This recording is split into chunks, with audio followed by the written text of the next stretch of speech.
Good morning. Welcome to our county commission meeting for the 15th of April. Amy, would you please lead us in the Pledge of Allegiance? I pledge allegiance to the flag of the United States of America and to the republic for which it stands, one nation, under God, indivisible, with liberty and justice for all. All right, we have an action-packed agenda today. So we're going to hit some of these things really quickly and move through them. It's going to be one of our longer meetings. Eddie, no. I'm sorry, Eddie. Assessor? Okay. Let's move to our vouchers and invoices.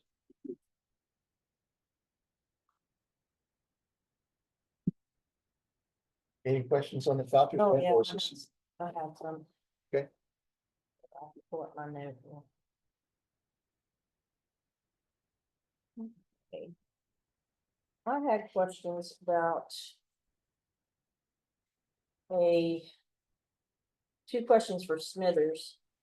One involving a pager purchase and the other involving a newspaper bid where the bids are supposed to be coming through the county commission.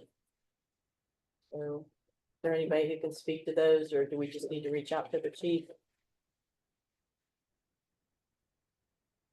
And the other one was the $4,800 cab purchase by Golly Bridge Fire Department. That's one of the types of things we'd like to get through here in advance. Because if everybody, Golden Bridge or Golden River? I think it's Golly, oh, it's Golly River, you're right, Yeah. Golly River. Thank you. Go over to, we're setting up a box truck. I don't think there's one in the valley. And that's what we're setting up right now, for road rescue and also for water rescue. That's what it will be used for. Okay. I guess, Chief, what we're asking is that when you have an expense like this, because if every department came in at the same time with an expense like that, we would have to prioritize. So we prefer for you all not to spend that kind of money without coming through us first, because it's not a regular budget item. It's something that comes in outside of things. We do have the policy ready to vote on today, so that'll be more clear when everybody gets a copy of the policy. So in light of that, I'm going to go ahead and move that we approve everything but the two questionable Smithers items until we can get clarification on those.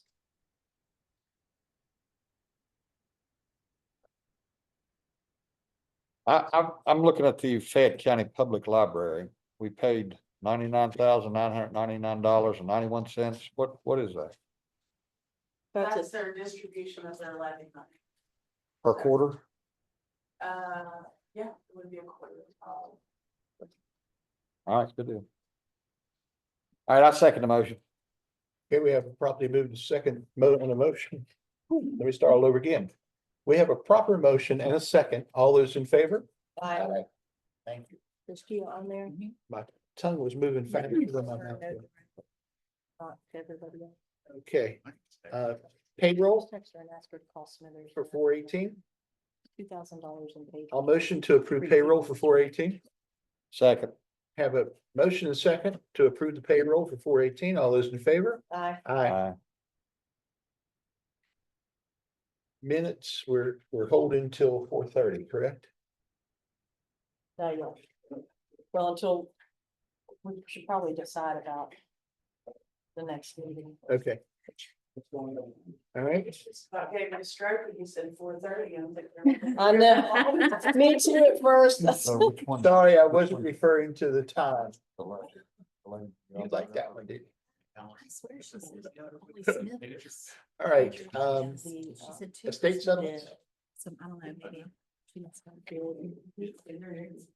We'll have to figure out if it's, she said two for Smithers.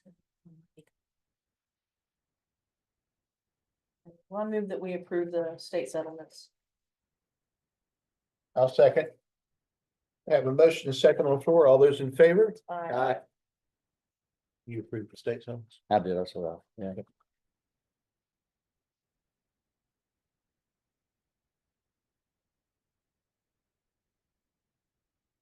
All right.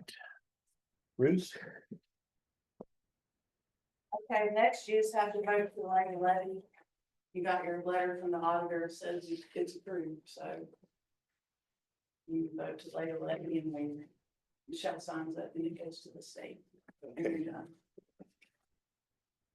Trying to find that in Yeah, where's the letter at? I thought we were gonna let it take. Do you have that letter, Ruth? What letter? For The one you held up. levy? Oh, yeah. you want that? Yeah, thank you. This is a levy where it was approved by the state. Right. And you have the, All you have to do is vote, Michelle signs. It's just the original document you have. oh, it's the original. Yeah. Okay. Same one. Did you move it? I moved to accept, or to approve the letter, The levy. The levy. the levy. Second. Can we have a motion and second? All those in favor? Aye. Aye. And then you want a copy on the screen? And Miss Holly, it's up to you to attach your name to it. Oh, she even has a pen. She's ready. Cool. I'm gonna guess.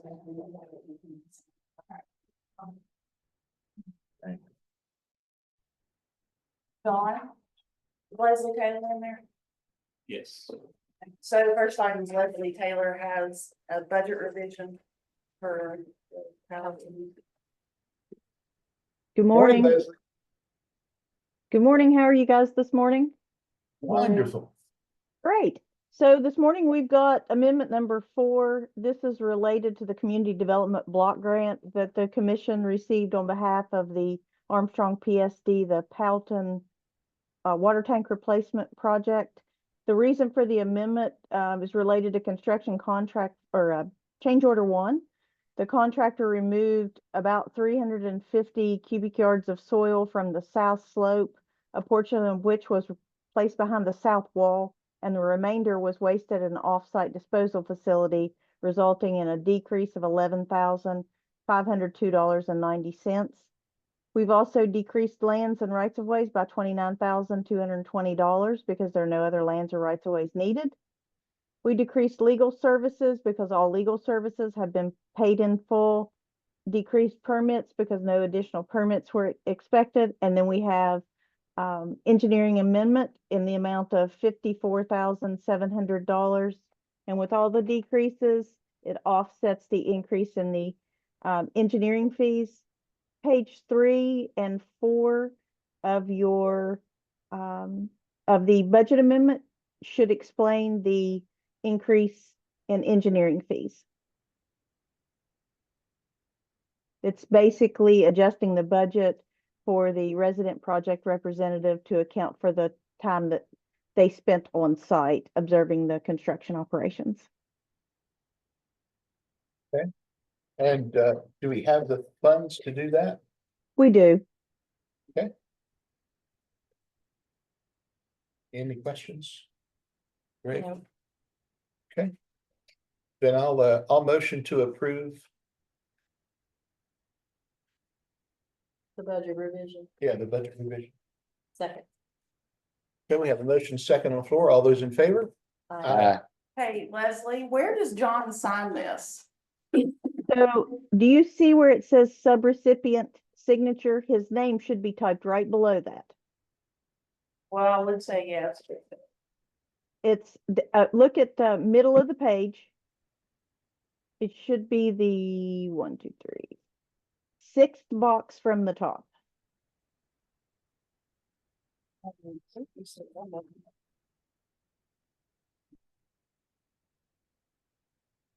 Found it. It's on- It's right there on the back.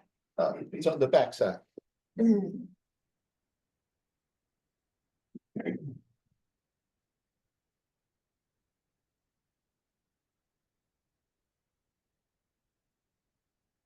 Okay, so the next item was a letter to the Public Service Commission regarding Appalachian Power rate increase request.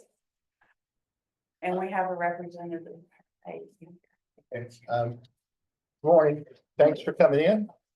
I would like to start this off by saying that Appalachian Power is the thing that's necessary. We know that we need power in order to operate.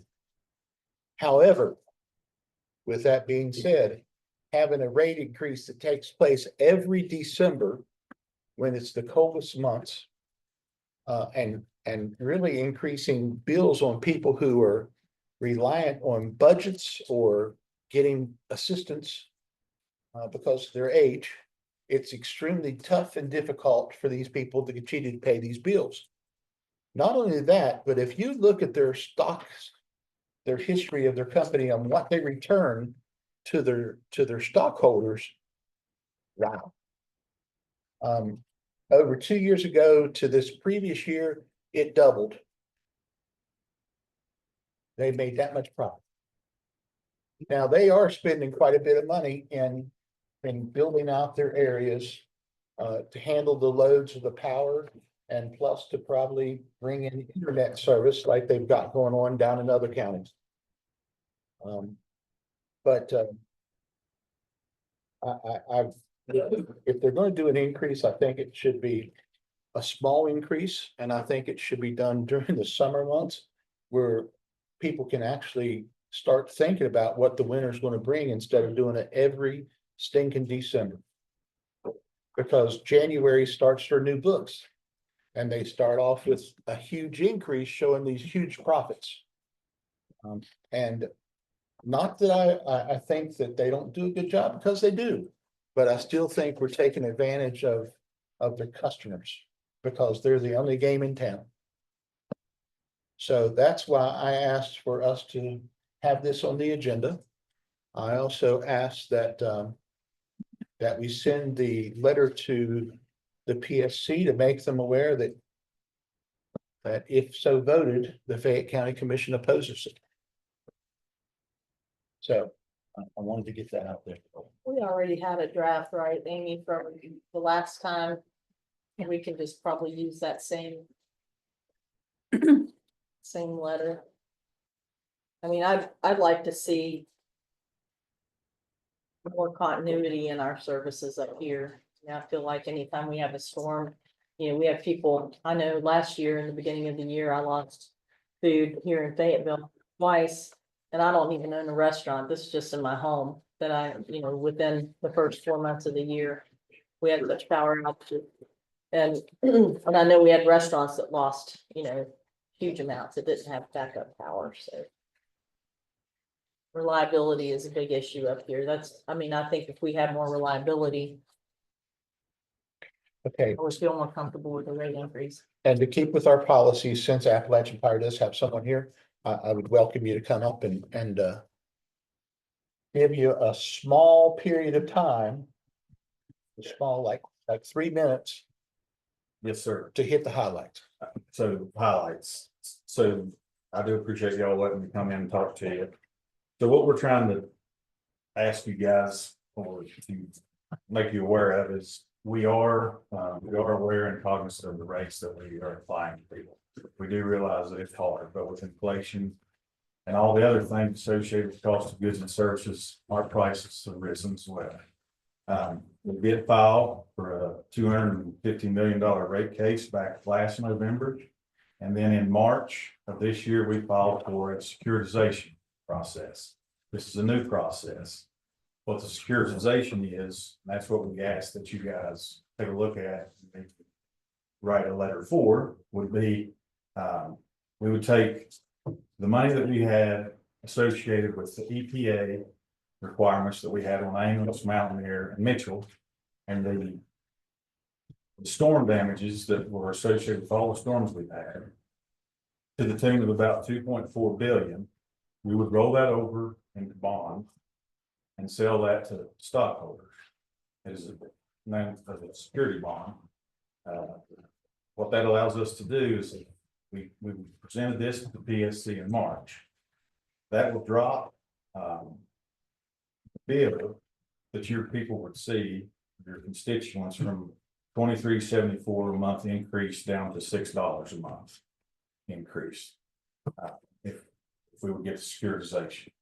So securitization basically securitizes the debt that we had or we received through things we couldn't control. The EPA regulations, you know, the storms, we can't control our business in that way. We can control it in our base rate case.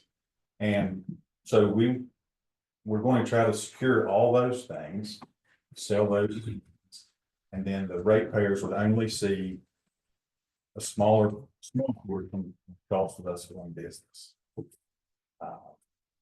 So I guess if I just have a few minutes, is there any questions? Who approves this? So we'll go to the PSC, and then the PSC will take it to legislation lawmakers.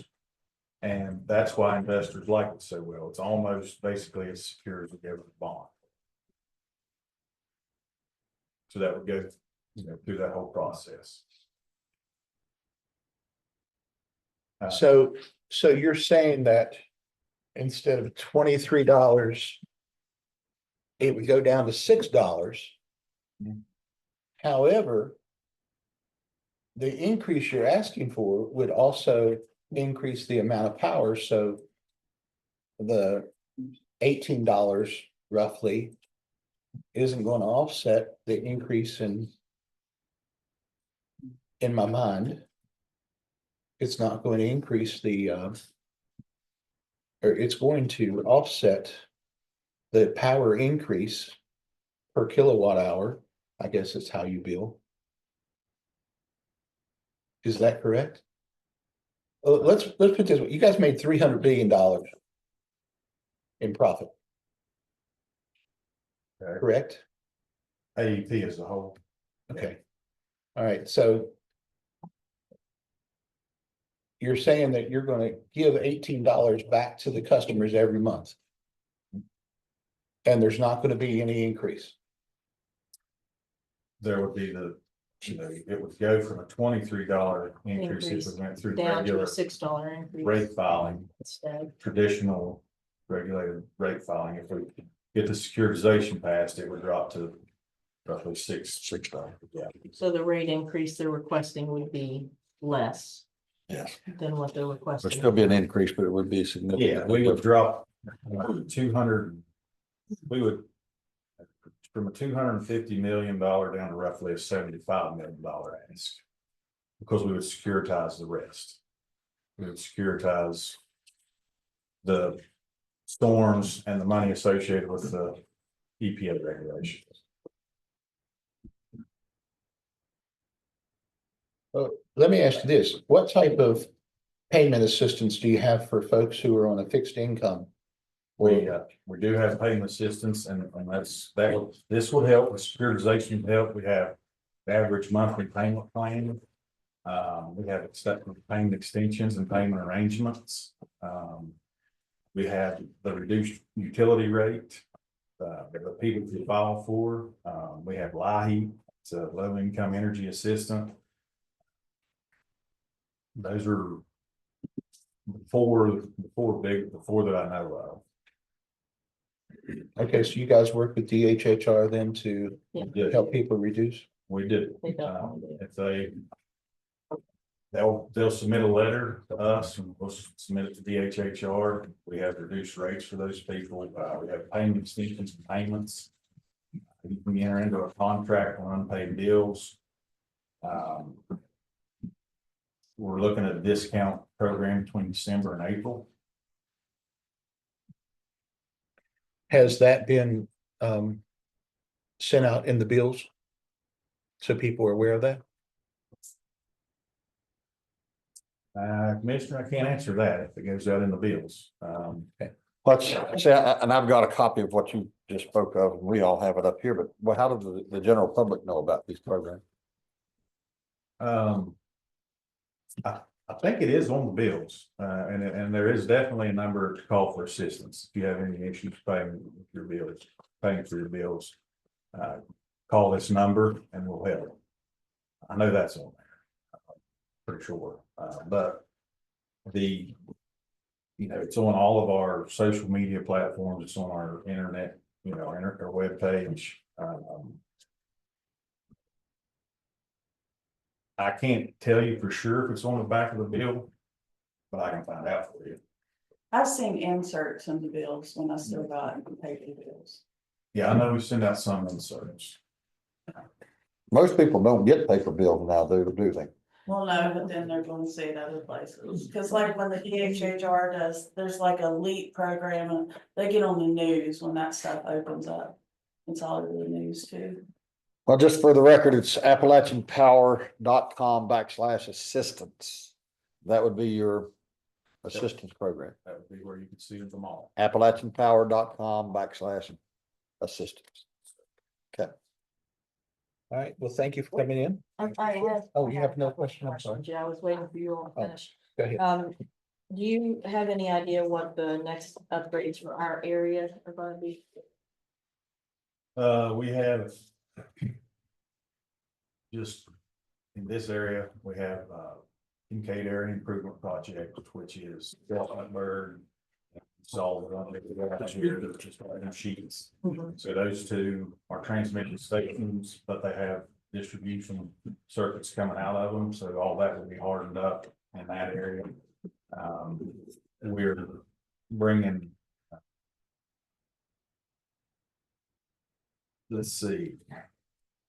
I'll have to get you a list, but I can get you all the upgrades that we're getting ready to do in this space running area. But those, that Kincaid area improvement, I know is big for this Fayette planning areas. Okay. Do you have any proposed language for us with regard to the securitization? I do. Okay. And also we need your name for the record. Scott James. She's got it down there.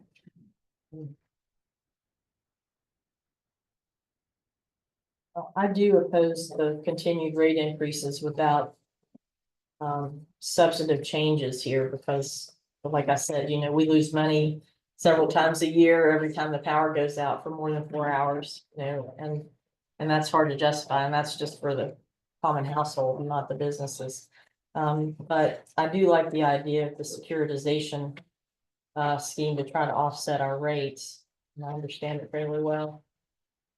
So I'm in favor of that. I'm gonna move that we support the securitization to try to get the rate increase they're requesting down from 20.74 to $6 a month.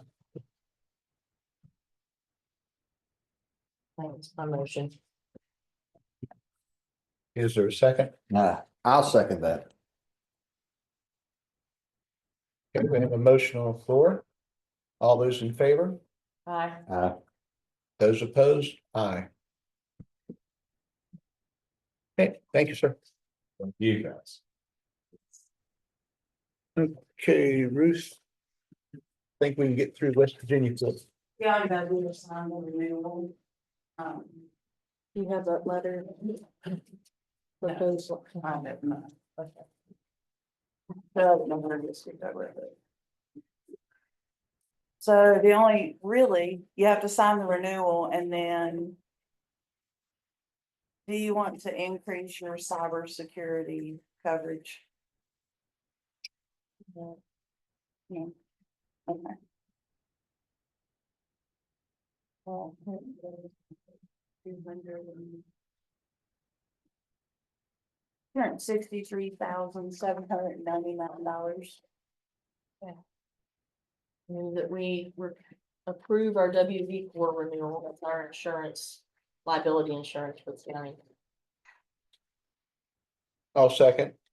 We have a motion second on the floor. All those in favor? I Aye. think it also does workers' comp and that. No, workers' comp is separate. Okay. What they quoted us workers' comp once, so they would come in one place. We looked on COVA. That's who we have. For comp, not for this. Yes. Okay, we still have some time. There's 2 911 new hires. You need to approve, not approve some. I think you have that, it's right there.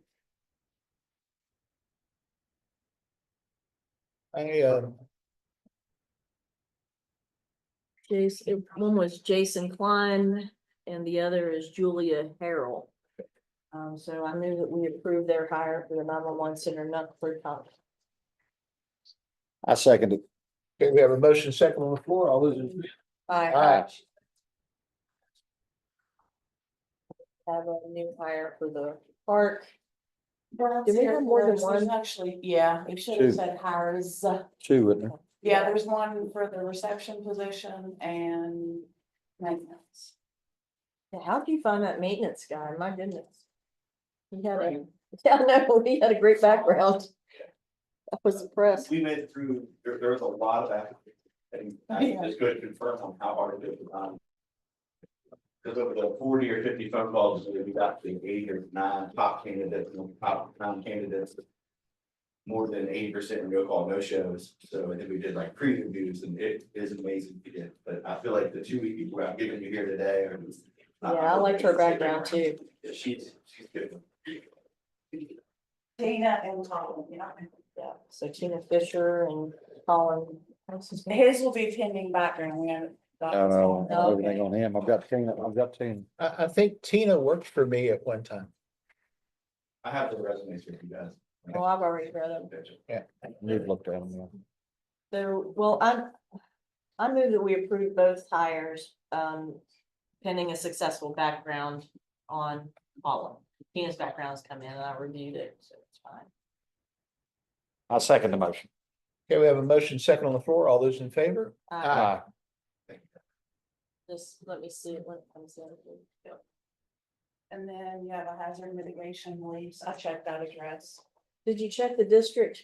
So Anthony, on this hazard mitigation property lease, it says parcel of land situated in Oak Hill District, Fayette County. Is that how we do those? Or is it the Plateau District? It's on the very first page, very first paragraph. Is it within Oak Hill municipal limits? It's in Minden. What? It's in Minden. Is it? Yeah, so that's why it would be Oak Hill. Okay, that's Yeah. all I wanted to know. Okay, that's fine. Then I move we approve the lease. I'll second it. Okay, we have a motion second. Reach incorporated municipality. I wasn't thinking about that because I was thinking about county since it was before us. But that makes sense. Thank you. Okay, we have a motion and a second on the floor. All those in favor? Aye. Ruth, You have time to fit Jess in real quick? He's here. He's in the hallway yeah, about his vehicles.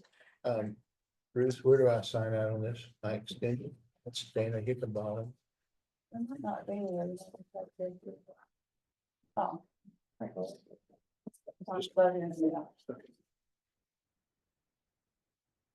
So somebody getting, Yeah, but I don't get them. well, where's he coming for the cars? Where is that? For Jess, Yeah, oh, sheriff vehicle. sheriff vehicles. It's fine. Wait, dang it. It's Dan's fault. No, it's his. Go ahead. Sheriff. You guys were at it again. I wanted to commend deputies Farley and Koger for their response on that domestic, which could have gotten really ugly on Sunday.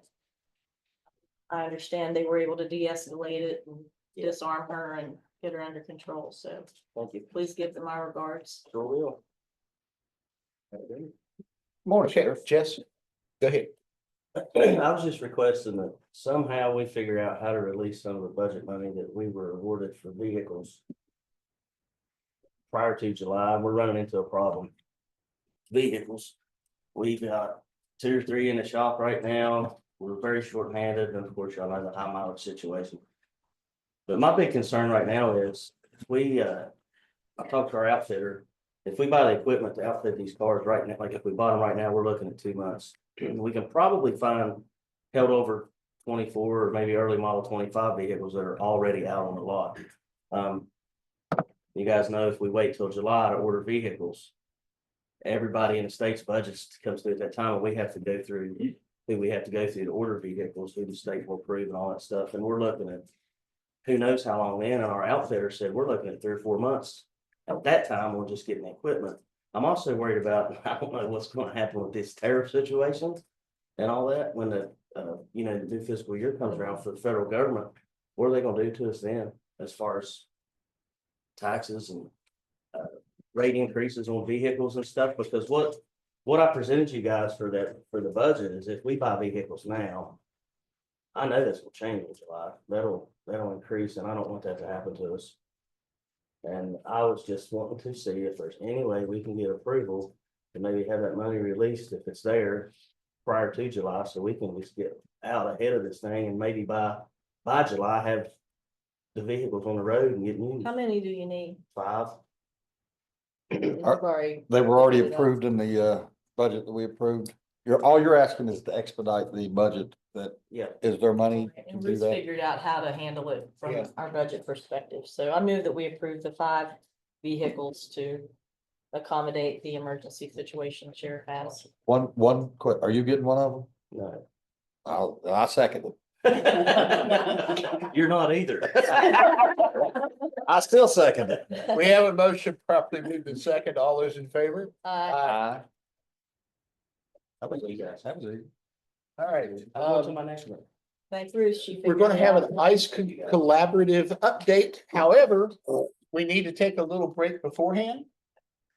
It's like 5 minutes, 7 So, minutes. yeah, so 5 quick minutes.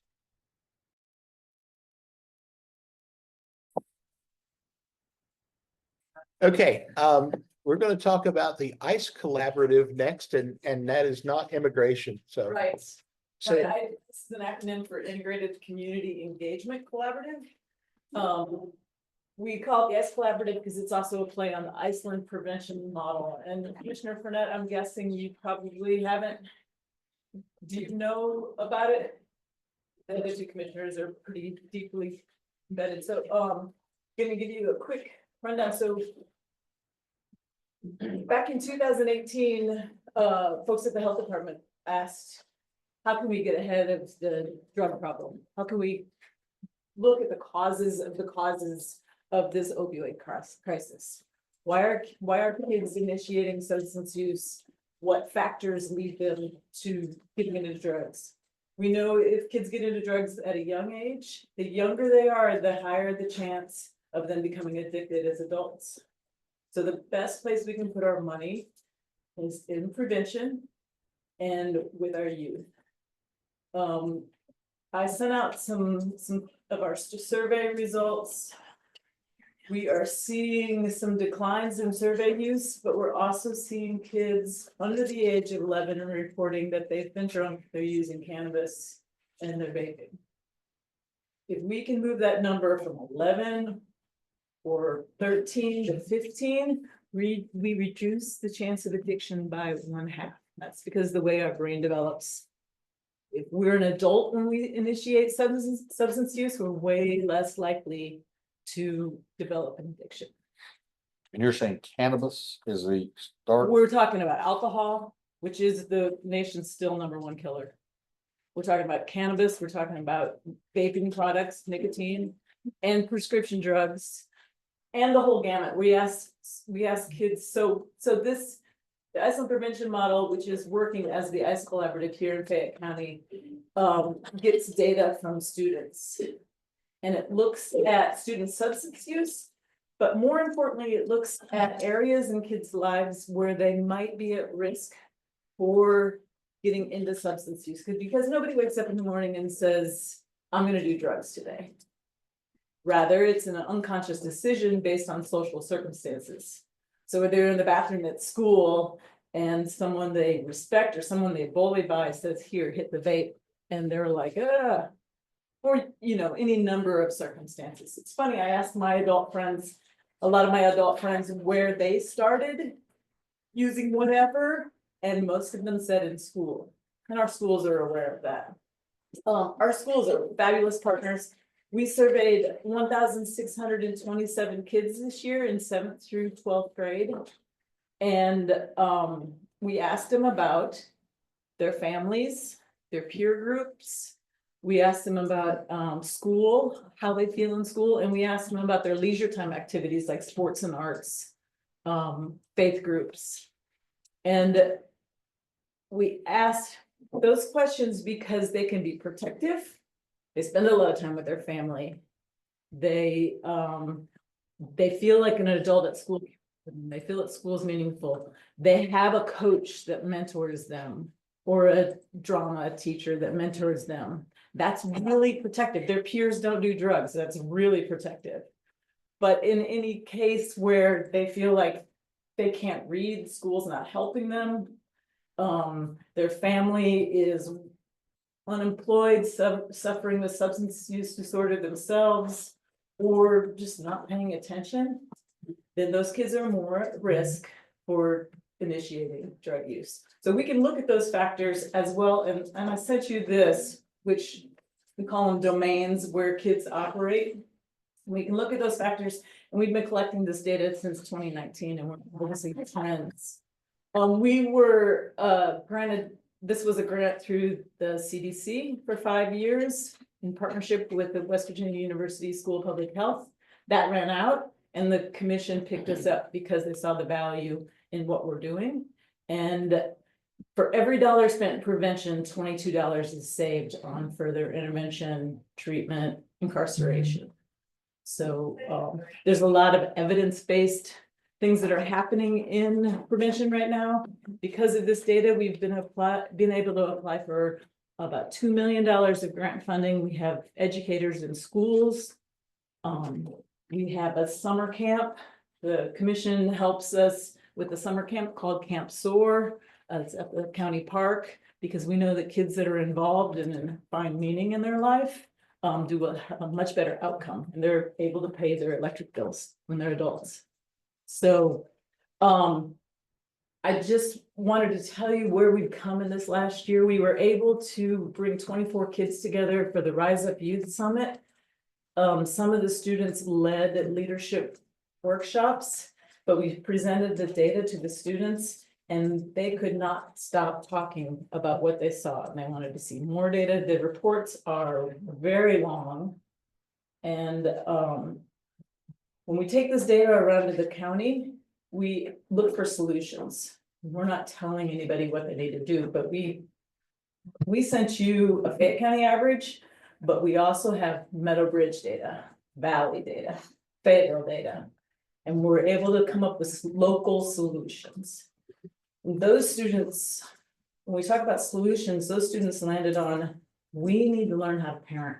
We want our parents to be accountable, but as students, we need help learning how to parent so we don't make mistakes that happened in the past. We have a youth action team. We have a bunch of things happening in the county in prevention. New River Health uses this data for their prevention efforts. Of course, the Fayette Prevention Coalition, when I say we, that's who I'm usually talking about. Things like Camp SOAR and things like education in schools. But we need to know that sports coaches are really important. We need more adults to help us with that. I don't know how many baseball leagues didn't happen this year because they were looking for coaches. That's like a county goal that we've been working on. Our data does show that the perception of harm of substance use has increased, which is really good. We asked youth how harmful they think it is, how harmful they think their parents think it is, and how harmful their peers think it is, and that has all increased. And I'm gonna attribute those efforts to the coalition and really talking about, well, after you're 21 or really 25, you can do what you want, but kids don't need to be doing drugs. They need to develop their brains. Meanwhile, we need to work as a community to develop strong, healthy kids that can contribute. So you work mainly with kids, you don't, I mean, adults is not the target group? The ICE Collaborative is the youth prevention initiative. We work with a ton of adults as volunteers to help us do the prevention things, but this is universal prevention. So if we can build strong kids, they're less likely to develop substance use disorder. Have you had any luck with the West Virginia First funding? Yes, we used some of this data and we got the first rollout. We got $130,000. We are training parents to host parent cafes.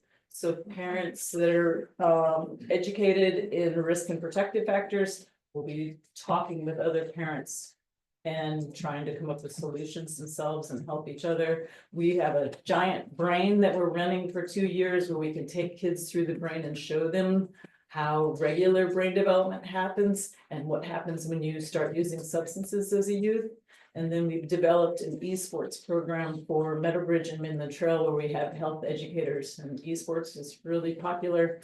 And we already have kids signed up for that. So that's just through the first rollout. That's cool. And Greg, this is an internationally recognized model program, and this is the only one in this state. And it's pretty well recognized at the state level, and we're known for our successes so far because we've kept good metrics in the 6 years that we've had the program. So that's the reason I was hopeful they would be able to get some of that West Virginia First funding, because they want to, I think, expand the program within the state. And we would be the logical place to start to do that. Right, WVU is written for a grant through the ARC. That would include 35 counties. And the coalition just won Coalition of the Year award just last week. So we're doing good things, and having this data is central. It directs everything we do. You can't manage what you can't measure. So we want to be able to measure how protective our communities are. Camp SOAR, how long does that last? How long does that camp? It's a summer camp. It's 6 weeks. That we work with the schools, they bus the kids there. They also provide lunch for the kids, and hosted at the county park. And we work with outfitters, so one day a week they get to go on a field trip to go mountain biking, stand up paddleboarding, kind of a high adventure day. This is our 3rd year. Yeah. And do we already have counselors lined up? What's that? Do you already have the counselors lined up? We are working on that right now. Last year we had 26 applicants. So I think we have a lot coming back, but Shelby, the director, is in charge of that. So do you have a recommendation? No, no, it's just, Camp SOAR is one of my projects that I just really enjoy, because I see the good things that it's doing with helping a lot of children, helping families out, during the summertime. They don't have a way for their child to be taken care of properly, and with going to Camp SOAR, they're. And the growth that we've seen in the teen counselors has been a bonus. That's really cool. Yeah, we fund scholarships for that, right? For kids who can't afford it. And we've been able to do some things at the park, mattresses, painting, bathrooms, different things, so. Improvements. Oh, we did offer grants, mini grants to it turned out to the 4-H team leaders program, and they want to make improvements to the park for their 4-H their circle, and with that it's a $1,500 grant. Nice. That's really cool. Yeah, sounds good. Yeah, and prevention, something that we can't take our eyes off of. Some countries are starting to put this into their infrastructure, just like there's a prevention specialist in every community. And prevention is something that if it works, you don't really know it's working, but if it doesn't work, or you don't have prevention, then you see a drug crisis. So. And you are a 501c3? So I work for the health department. Oh, okay. And then I work with the Fayette Prevention Coalition, Which is a 501c3. Okay, I do. yeah, and the Family Resource Network is our fiscal agent. That's the 501c3. So, yeah, just wanted to update you. We have, there's some, like I said, that they're usually looking for the grant, but we have to, our term ends in September, so we'll have to talk about that in the future, what this is gonna look like. Keep it going. Appreciate your work. All right, thank you. Thank you. All right, we are at 11 till 10. Next on our agenda is a proposal to reduce, merge, dissolve Armstrong Creek PSD, Page Kincaid PSD, and Canal Falls PSD. Still no decisions have been made. We've been talking to several people. You have something you'd like to add on that? No. All right. We have asked Canal Falls PSD, Jonathan and Carl are here. Dan called and he said he had something to do in Charleston. He'd get here as soon as he could. So we actually had public meetings held in each area during the first part of March. It was long days, but it was definitely worthwhile. We got a lot of information out of each of those meetings. So, Jonathan, do you want to come up?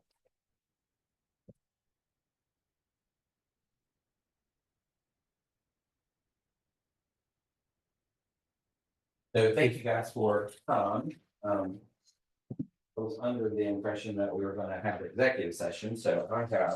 We're going to do that also, Okay. but I wanted to have you come up and talk about possibly what led to this decision by the PSC. And And this was a little premature for you to get those, but that will be something that we will discuss in executive session as well. So the PSC has, labeled Canal Falls PSD a distress utility. And that was due to the interruption of water that was on Golly River. Is that your water or your wastewater or both? Just the water. Okay. The sewer side is not affected. It is completely clear. There are, we did have the flood that caused issues in Cannleton Hollow.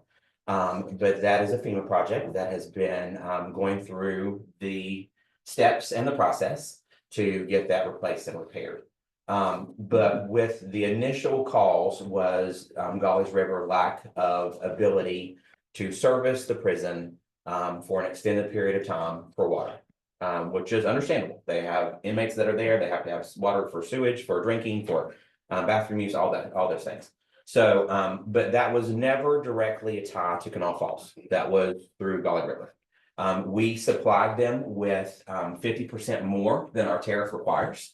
So we're overproducing in that setting for what our tariff requires for us to deliver to Golly River. However, once the PSC uses their legislature to classify a PSD as distressed, there is 75, I believe, PSDs in the state that are labeled this, right? Only 3 have made their way out through the process. And what happens when there's a distressed utility, you can no longer get funding, you can no longer secure loans, you can no longer upgrade your system. And unfortunately, Canal Falls PSD now has to fight the PSC, who should be helping us with oversight and restrictions. We're fighting them to even sustain the company. To the note of $200,000 that Canal Falls PSD has had to pay on legal fees, which then pulls that money out of our system to doing repairs, to keeping up with the maintenances. And keep in mind, that was 3 years ago. So 3 years ago, they labeled us this distress utility. We've never had an interruption of service at the prison or for Golly River again, because there was a telemetry problem. There was a tank that they said had 20 feet of water in it. They climbed the tank, look into it, and there's no water. So the telemetry was wrong on Golly River side, never Canal Falls. However, Canal Falls has been looped into this. Then Armstrong Creek had some problems. They've got some issues, some stuff going on in their system, some stuff that needs to be repaired. So now we have one on one side of us and one on the other side that is in distress situations. And we see that. We actually filed a distress complaint on Armstrong Creek because the sewer water, we were taking on 40% more in I&I, which is water runoff from the mountain into our sewer system. And so we just labeled them a distress utility with the PSC because it was causing burdens on our sewer side. With that happening, now we become the target. So here's what happens. And I'm just going to lay it on there, John. I'm just going to be completely candid with this room. West Virginia American Water, a corporate company that is not housed within the state boundaries, has approached the PSC to buy all 3 of those PSCs. Now, what they do is they have to make repairs. They're gonna make corrections, they're gonna do the work, they're gonna make things, fix it, and make it to where it's functioning better. So what they do is they find a PSD with little to no debt, which is Canal Falls. And then they offset what they're willing to pay these 3 representatives that are sitting in front of you. And so if they're willing to pay them $20 million for the 3 PSDs, then they say, well, there needs to be corrections of 18 million. But we can label that on Canal Falls because they have no debt that we have to take off. And then they cut a check to the county commission for 2.5. So if Canal Falls had debt galore, guess what? They would not be looking at us to take us over. We're the one that makes the equation work. We're the entity that's doing the job, that have proved to you as a county commission that we have stepped out of a company that was 8 years behind on their audits, that had a general manager that wasn't doing his job, that had board members that were working for each other. John, you're laughing because you were there through it all. Had board members that were employed by each other. So guess what? When the commissioner made a vote, well, the next guy, he's getting his paycheck the next day from it. I mean, I see some of you chuckling because you understand the process. That's where Canal Falls PSD was 8 years ago. But now we have audits that are completed. We have a general manager that is doing his job. We have a system that is functioning. Is it functioning to the max of its ability? No. But I would challenge the PSC to bring me one PSD that is functioning to its potential. So it's a constant thing that has to be corrected. So when you look at the scenario and the situations that you guys are making decisions on, I ask you to think about the constituents that you are voting for, the constituents that live in the valley. West Virginia American Water has the highest rate in the area for what they already have. They've told us multiple times that they have a set rate for Fayette County. It's not something that they're going to come in and work on a project and fix hydrants and fix lines and fix plants. They're not going to do that. They're going to come in. You guys are going to make the decision for the sale. And if you go that way, then the very next month, our constituents that serve and drink from our water are going to have a rate that is almost twice what they're paying now. And they've expressed that concern to you in meetings publicly, that they're concerned about that rate going up. And West Virginia American Water says, hey, we'll take that money, and you guys have said this as well, that money that they're going to give you and help give some cuts to where they can ease into that process. The PSC gives me a book that's this thick that tells me how to govern my board. You know what they tell me? If anyone in this room, if you were a constituent, and one of you are, of the PSD, if he comes to me and says, I have a leak, you know what I have to do? I have to have a proof that he has it fixed. I have to have receipts where he's got it repaired. And then I can tell him that I can grant him a percentage of a reduction. The next month, he has another line that breaks, completely different part of the house. He brings it back to me. You know what the PSC tells me that I have to do? I'm sorry, sir. There's nothing I can do. I've already given you an adjustment one time for every 12 months. The PSC is telling the constituents that they will give them an adjustment every month for the next 3 years to ease them into this process. Legally, they're not allowed to do it. The law says they can't. So if they're going to start playing with rules that they don't have to abide by, then we shouldn't have to abide by the same. I think Canal Falls has stepped up and has done what you have asked us to do as a board. I think we've got plans together. I know that we have a water plan that is ready to go to bid. You guys have no idea about that process. It's a 3-phase process. In phase 1, we restore lead pipe that is in the Golly Bridge area, that is up in some of our customers' houses, that fixes all of that problem. The hydrants that are not working are in phase 1. If West Virginia American Water, as a corporate company, comes in and invests $10 million to fix Cannleton Holler, then they will not invest in the lead pipes in Golly Bridge. No corporate company in America is going to invest $10 million and turn around the very next quarter and invest another $3 million to fix the pipes that are already giving them water, and they're turning the spigot and they're not getting complaints. See, we have that project designed, ready to go, but because of what the PSC is doing, they're delaying our ability to go get funds to break ground to help our constituents. How many water customers does your PSD have? So our water, we have about 1,200. 1,200 on water. How many on Yes. sewer? There's about 800, 850, I believe. 800? 800, 850.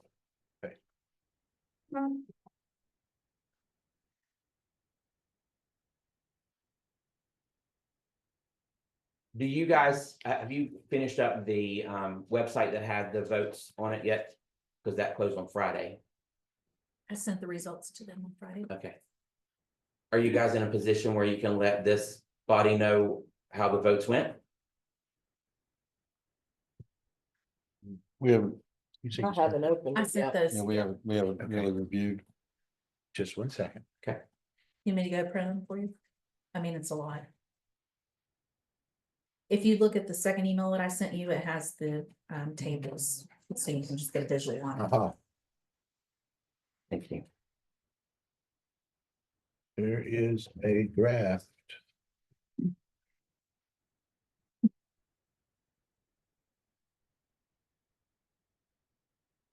One was an overwhelming to the other company. The overwhelming to another company was which PSD Page KK. page? Um, Keeps on going. yours was 56.29 for you guys to 43.71 for the other. Okay. And whoa. Armstrong was 78.06 for Armstrong, 21.94 for West Virginia American.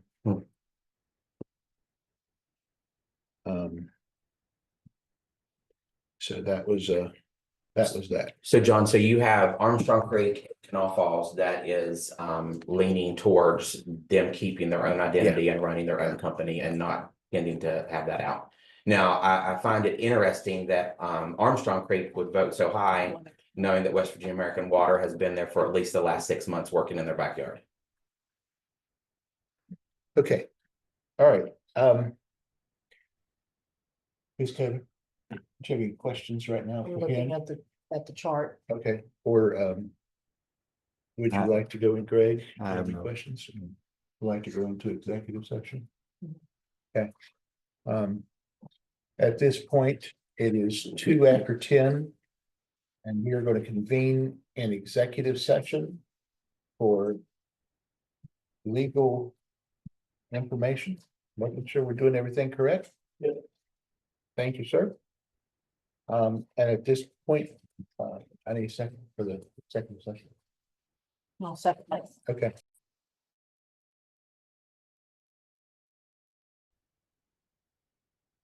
Put there that one thing on the securitization. So that's. Okay, welcome back to our meeting. We have been in executive session since 2 after 10 and no decisions were made. During our meeting, we had a vote on Appalachian Power. But we did not vote to either accept or oppose their rate increase. So I move that we oppose a rate increase. And then with regard to the vote we did have on securitization, should they receive that rate increase, I still support that they have the ability to offer bonds in order to reduce the amount of that rate increase. So I move that first that we oppose the rate increase. I second the motion. Okay, we have a motion second on the floor. All those in favor? Aye. And then I believe, John, we already voted on the securitization piece. So if you were in favor of the securitization, the reduction of the rate, should it get approved, then you may just want to change your vote on that vote. But Yes, I do, and I'll change my vote to aye instead of oppose. I was against any type of a rate increase, but $6 is better than 25. And- Okay, And I do want to clarify that this was not a decision made in executive session. This was a vote that we had on the regular session. yes, thank you. Okay. Michael? Okay.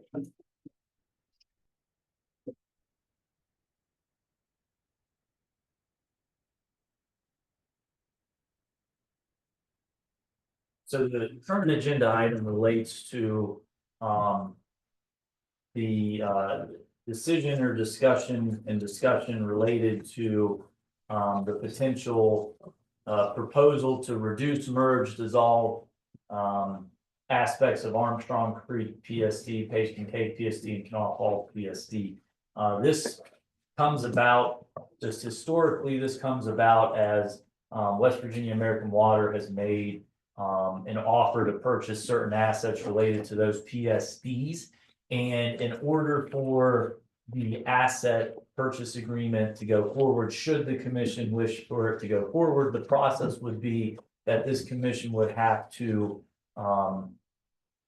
reduce, merge, dissolve the affected PSDs, and the state code sets forth a procedure in which that you have to do that. It's West Virginia Code 1613A2. And under that code section, the county commission may, on its own motion, by order duly adopted, create, enlarge, reduce, merge, dissolve, or consolidate any public service district. And then thereafter, if that motion is made, the county commission is then required to set public hearings so the individuals affected that live in the areas serviced by those PSDs would have a right to come and be heard for or against. And then ultimately the commission would have to make a finding or determination regarding the purchase agreement and whether the acquisition by purchase is conducive to the preservation of public health, comfort, and convenience of each affected PSD area. And I know the commission can speak on this much further, but this ultimate agenda item comes to fore after historically there was a PSC filings related to these various PSDs. At some point, the West Virginia American Water made a proposal to purchase assets related to these PSDs. In response to that asset purchase agreement, the county commission held public meetings in the affected areas to just hear directly from the public related to PSDs and gather more information. There was additional information gathering done by the commission and individuals. And at this juncture, due to a pending PSC hearing related to one of the PSDs that's coming up on May the 7th, it's incumbent upon this commission to take some sort of action regarding the sale of West Virginia American Water. We had previously represented to the PSC that we were considering this sale and that we requested more time in order to gather facts, information, and determine what would be in the best interest of the county. And so at this juncture, I believe it's incumbent upon the commission to make a decision one way or the other regarding the proposed sale, which would then ultimately be the dissolution of those aspects of the PSDs that are subject to sale. If the commission has any questions regarding that process, I would be happy to answer those now. But otherwise, that's kind of where we're at with respect to the process.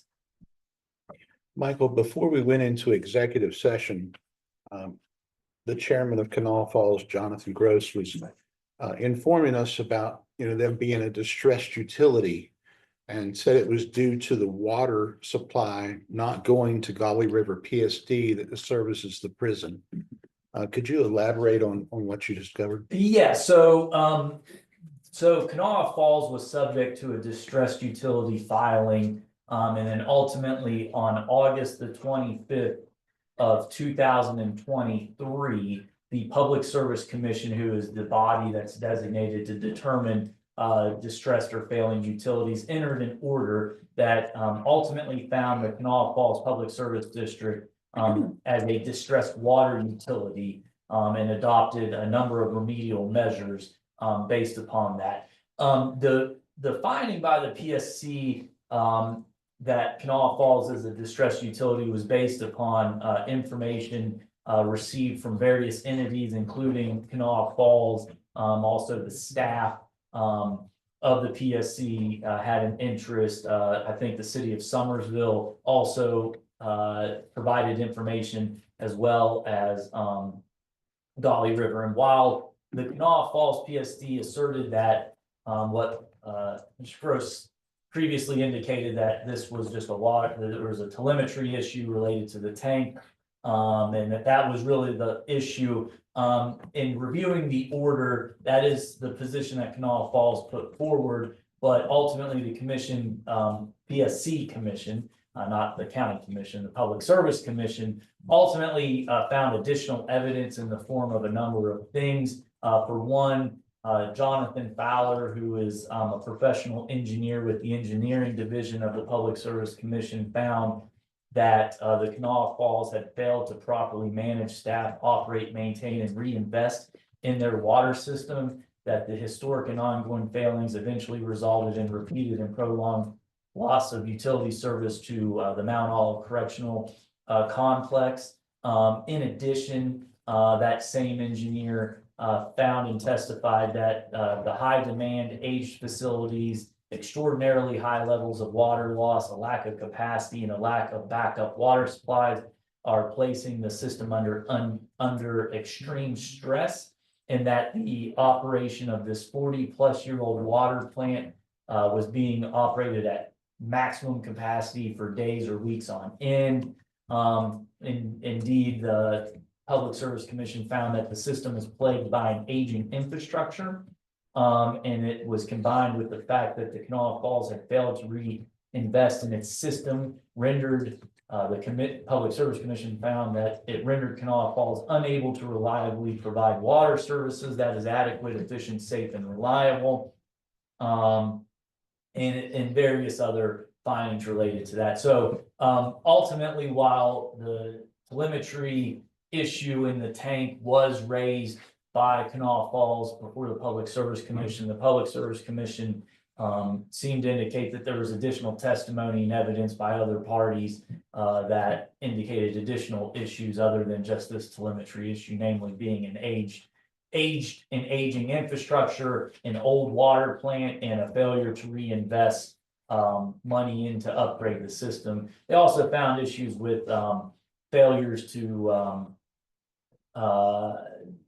adequately fund cash working capital fund accounts, which is a statutory requirement, and other issues. It was a 13 or 14 page opinion that kind of outlined all the evidence in there. And as it remains today, the Kanawha Falls PSD water utility is still deemed a distressed utility by the Public Service Commission. So that designation hasn't been lifted thus far. Commissioner Taylor? Is he finished? Okay, give me just a second, please.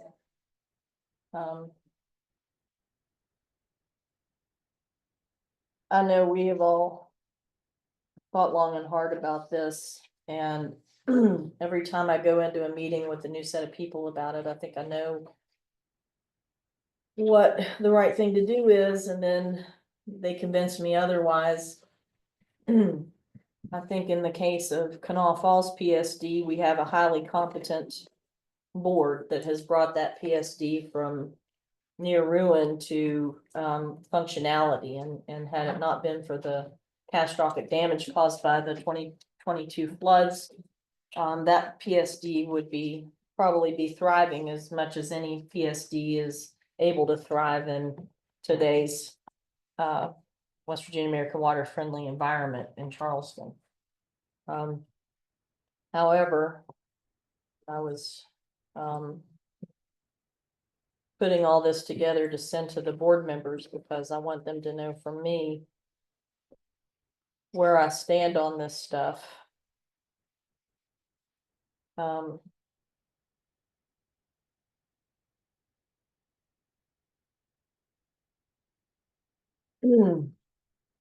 The PSD's ability in Kanawha Falls, I believe Armstrong Creek and Page Kincaid are indeed failing PSDs, not just distressed, but failing. I mean, all you had to do was, go to the Armstrong Creek Fire Department and see what's happening with the wastewater service up there. But we've just had a difficult time with Armstrong Creek and populating a board. In Page Kincaid, they've already admitted failure. For me, those were no brainers. We went back to West Virginia American Water and asked if there was any room for negotiation to maybe allow Kanawha Falls wastewater system take over Armstrong Creek and possibly even Page Kincaid in exchange for selling the water system to West Virginia American Water. And they said no deal. They either want all of the utilities or none of the utilities. And we have to make our decisions based on the greater good for everybody. And in our minds, or at least in my mind, we have two wastewater utilities that are failing, Page Kincaid and Armstrong Creek. Kanawha Falls, as I mentioned, was the only one that's functional. It's doing well, but it has $20 million worth of repairs it needs to make, and it might be 21 because FEMA's funding 20, right? And then they have another 1 million, but $20 million that they need to make in order to fix the flood damage. And that's already taken almost 3 years now, and it hasn't been done due to bureaucratic issues with FEMA. Now we hear from President Trump that FEMA might not get to spend its money where it has allocated it. So we don't know now if those funds are ever going to be available for that repair. And that's something serious. So we asked the PSD board today, what will you do, if you don't get the FEMA funds? And they were confident they could take out loans, raise rates, and get grants, but these grants take time. So you can't take out a loan and then if your grant comes through, pay the loan with the grant. You have to wait for the grant and then you have to take out loans after that. So that would be another delay for the people in Cannleton and Smithers and Scrabble Creek, who, don't have functioning infrastructure right now and who are going to get ready to go through another summer with sewage running down the creek. So my concerns are so strong now about getting the FEMA money. And I also think the source of the funding the PSD would depend on may not be available for another year because it only gets one grant. It gives one grant per county a year, and we believe another PSD got that grant already this year. So that those funds wouldn't be eligible even if FEMA didn't come through. And I think it would be months before we'll know whether FEMA is going to come through, even though FEMA is going along as if it does have the money and is having meetings as if the money's still there. But I don't know if FEMA knows that. I think they're just continuing business as usual. And then, if they have the money, they'll spend it. And if they don't, they'll just backtrack. I think any further negotiations to try to force West Virginia American Water to take over those PSDs that I think are troubled, and then leave Kanawha Falls, I think that's going to take a long time and that's going to hurt people in all of those areas. Because again, all their grants and everything is going to be frozen until all of this gets resolved. So as long as this is being fought out. So for that reason, I have decided that I am in favor of the West Virginia American Water purchase. And I do want to walk back something we found out. We were going to apply and we would have to lean on the communities to help us with this, but we stood to benefit, I think, 2.5 million, around $2.5 million from the sale. And we were going to have West Virginia American Water apply that toward the bills of the people in the affected areas. And it was really going to just be Armstrong Creek and Kanawha Falls because Page was going to have a reduction in rates.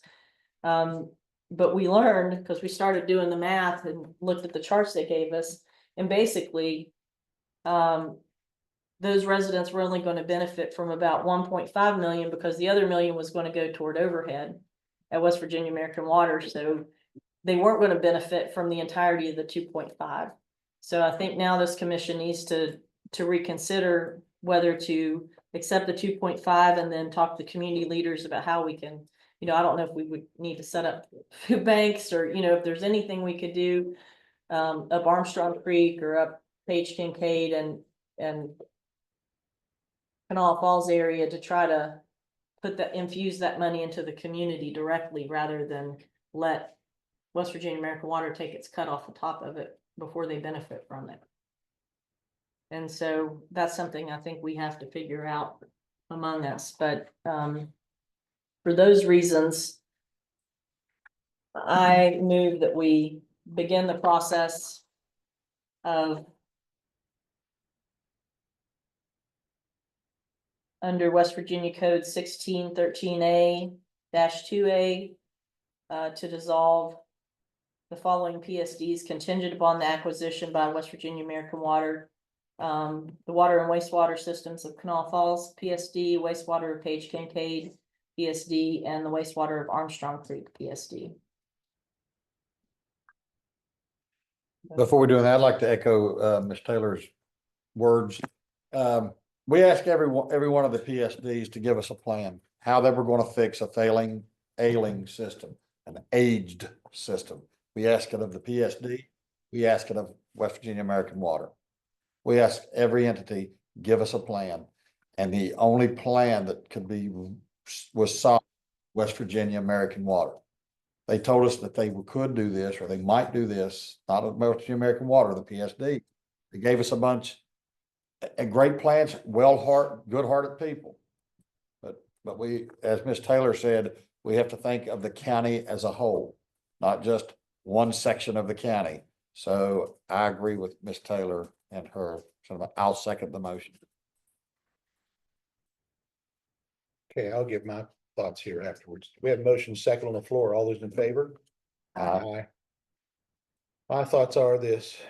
I spent several restless nights. We spent 3 consecutive nights in 3 different markets talking with the citizens. And that's what we as a commission needs to think about, our citizens of the county. How are they going to be best served in 3 to 10 years down the road? Or are we still going to have aged systems operating? So that's what led to our decision, even though it was a tough decision to make. It was nothing that we took lightly. And I think that going ahead and having the public meetings when we had them was important so that the people could hear from everyone. So we have that. Your second part. Yeah, if I may just interject real quick. So now that you've moved to do that, and this will go along with what you need to do next is pursuant to code, you need to set public hearings no less than 20, but no more than 40 days out from the date of this decision. And so that would be the next step in the process. And then thereafter, an order will need to be executed by you all, reflecting the same. And then just one quick comment about the rates. I know that everybody's worried about the rates. And just to clarify, while it's going to be the intent of the commission to seek the $2.5 million to then put back into the community, the commission is still, I believe, and you all can correct me if I'm wrong, intending on negotiating a phased in rate, any sort of a phased in rate increase. So to the extent that that customers within the PSDs do in fact have a rate increase, contractually, subject to the approval of the Public Service Commission, we will contractually negotiate for a phased in amount. So it won't be an immediate rate increase. It will be a slowly phased in account, on top of the fact that we encourage everybody in what Water, this will also be negotiating the contract. We'll need to do public outreach to members in the community to make them aware of all of the discounts that are available on their water rates for individuals that have fixed incomes or eligible for other benefits. I know the gentleman from AEP was in here talking about their services, reduced rate services. West Virginia American Water also has those services available to them. So any asset purchase agreement will also make contingencies upon education to the public about those discounted potential rates available as well as the phase. And help them sign up for them Yeah. at the time. So what we envisioned was, and what I asked West Virginia American Water, the last meeting we had with them was like, if we decide to do something like this, can we get your people and DHHR and others to come somewhere like the fire department up Armstrong Creek and let the community members who want help applying for these programs apply for them, like not just tell them about them. But I want people there who can help them, because they're not gonna always have internet or cell phones or anything like that. Just literally fill them out and get them eligible, get them turned in for the programming right then. And they said they would do that. And we will make sure it's in the contract that they do that. So that's something that was important to us. Like, we wanted to make sure that there was, because they often do give graduated rates anyway for low income areas. And that was another thing too, is that we had to ask, okay, are we throwing away this money that we could pour into the community otherwise, where they could still get a graduated rate? And then we could also, of course, get the people who are eligible signed up for those programs. So those were all considerations when we were having our second conversation with West Virginia American Water. But our final conversation, like the scale tipping one, was today with Kanawha Falls. So we have another motion we have to make, pursuant to West Virginia Code Section 16-13A-2C. I move that we set the following dates and times for the required public hearings on the previously approved motion. For Kanawha Falls PSD, both water and wastewater, the hearing will be on May 13th at 1 p.m. here at the Fayette County Commission chambers in Fayetteville.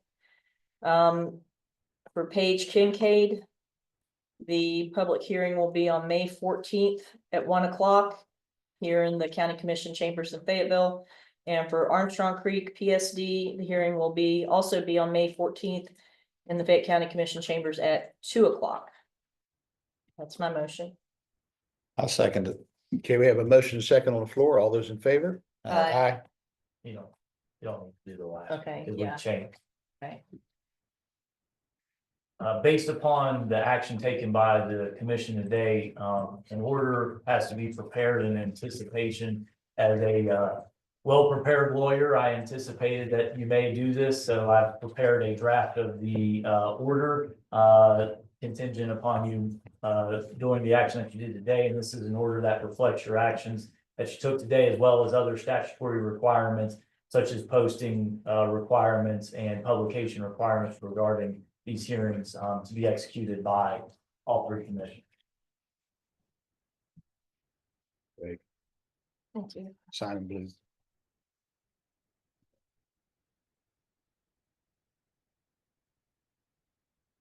Hey, Bruce. We're back to your. Okay, you know, Department of Highways letters. I left them in my office. Ruth, I made some updates, but I forgot them in my office. That's okay. Well, Let me get them later. they were nominal changes, so I'm just gonna move that we looked at them. I just changed a couple of other things she fixed for us. So I move that we approve the P Ridge and Bridget Liberty Road 612 letters to the Department of Highways. I'll second. Have a motion a second on the floor. All those in favor? Aye. So the next one is the letter regarding the rail trail motorized vehicles. I think Matt had a letter. Oh, that is probably in the ink. I don't know, maybe not then. So you guys need to vote to sign on to that letter, but we don't have the letter. Matt was it not all agreed? We were just Yeah, gonna they were we supporting the letter? Or? Yeah. Sign on, yeah, because you're property owners too on that. Yeah, so we can draft. Well, we something. certainly, I think supported the spirit of the letter, which is, they shouldn't be using motorized vehicles on the non-motorized trail. I can check with him after the meeting and see if he has some language that we can get into a draft. Do you want to text him and see exactly what they need? See what you can find out? Let's skip 9 until we get to. 9 and 10, Mhm, so 8, 9, and 10. right. So the Cole Heritage. Okay. So you guys received a letter from the National Heritage Area Authority to send suggestions to the governor to replace Sharon Cruikshank because her term is ending. So you can submit up to 1 to 3 candidates, so, yeah, For the governor's approval. right. Great. I was contacted by Miss Beth Gardner, who is, my first wife. We're no longer married, but she is my first wife. But, she submitted her application. And I'd just like to make a brief statement, if I could, about Miss Gardner. Beth is a coal miner's daughter, first of all. Her father was a coal operator and she's a coal miner's daughter. She's a former vice president of Valley College and she's currently retired. And she was very instrumental in writing the Rail to Trail grant in Oak Hill. That goes by Oak Hill High School now, that Rail to Trail that goes by Oak Hill High School now. She was also voted as Woman of the Year in Raleigh County or Fayette County, Woman of the Year. The year escapes me, the year she was. Beth is very qualified. She is very efficient. She is dedicated. And I think that Beth would fill this position very well. And she has submitted her application along with her resume. And I'll say the qualifications in the state code for this position, they want the person to represent the tourism industry, the coal industry, the UMWA, economic development activity, historic preservation activity, or higher education. So she hit several of those blocks, I think. I was really pleased that she's willing to serve in that position. When you told us she was gonna apply, so I'd like to move that we nominate Beth as one of the candidates for this position. And at this time, Greg is going I'm to going- step away from the He's vote. gonna abstain. Yeah, He has to abstain. I'll abstain from the vote. I'll second. We have a motion and a second on the floor. All those in favor? Aye. Aye. Okay, was there anybody else who applied that we wanted to? I have no one else. Do you have anyone in? Yeah, I've not we had didn't have anything. anyone else. Okay, I thought you knew of somebody. No. All right, well, we'll submit her name then, so can you guys get a letter back to the state? Yes. Okay, opioid dismissal request. Let's, The fire reimbursement. in that letter back, let's include like her resume and that stuff that she submitted. I wanna write it. You're gonna write it? I'm all about. Yeah, I think I'll write it. Okay. I think I'll write, because I want to point to the code and which pieces of the code that she satisfies, because it's more than most. All right. But somebody has to remind me to write it. Okay, fire reimbursement policy. We came in early this morning because John had a couple changes he wanted to make. Greg had a little input from the fire service that he gave us. And we implemented those and then we ran into a formatting issue and finally fixed it. We fixed it while we were in executive session. One thing that we want to do is attach, and there are a couple areas where the three of us, I don't think are on the same page, so we're going to have to vote on them. We want to attach the state's examples of allowable and unallowable expenditures to our policy, just for more clarification. But there are a couple of things that I felt should be allowed that the state doesn't allow. And I don't think John feels that way, so we need to see how Greg feels. And there were just a couple of things that came to mind for me that I think should be covered. One is with regard to uniforms. The state does not pay for Class A uniforms, and I think we should pay for Class A uniforms for fire chiefs. and the accessories. So, I'm gonna move that we modify the state's make that modification to the state's policy.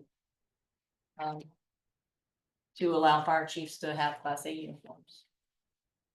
I'll second the motion. Okay, we have a motion second on the floor. All those in favor? Aye. Then, are you in favor? No. Okay, so all opposed? Opposed.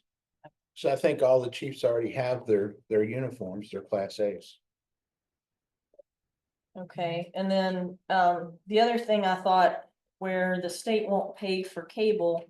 I know that a lot of our fire departments are in places where they wouldn't get any TV if they didn't have cable TV. So I think I want to move that we amend our policy to pay for basic cable television at fire departments that can't get television. So basic cable is what I'm moving, that we provide where the state won't allow it. The motion is to only 2 stations that can't get basic No, cable. let's just do basic cable. I don't think we should have them justifying it. I mean, it's not gonna be reliable even if they can get channels, but I know that I can't get the news without cable, Correct. and I'm here in town, so. So I move that we amend, the state policy to allow our fire departments to get basic cable, be reimbursed for basic cable. I'll second it. Got a motion second on the floor. All those in favor? Aye.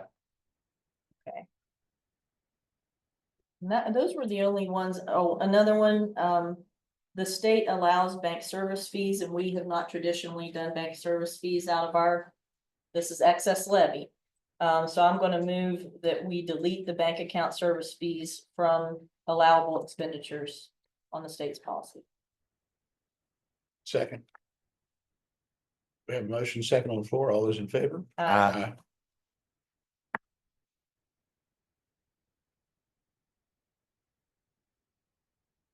And the other one, it's already in the policy, but because the state will cover memberships in the fire associations, we have not wanted to cover fire association memberships.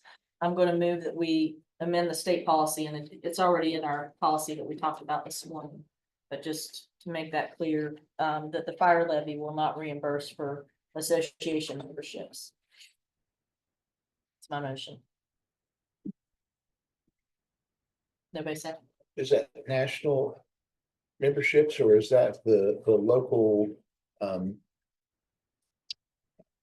me guys, fire association? I'd be okay. I mean, I'd be okay with doing the national ones, but the local one I think could be a weird setup. I mean, but this, again, this is excess levy money. And I just don't think, I think those memberships could be covered under state funding. I mean, they are covered under state funding. Yeah, but our local association. Yeah, they're covered under state funding. Okay, so all of it's covered. Yeah. Then we don't need to. Right. And that's why I'm moving that the state policy, we have to take it out of the policy here. It's in the paper that we did earlier, the overarching policy already, but it's also mentioned again in this attachment, so I just want to make sure you take it out of the attachment. Okay.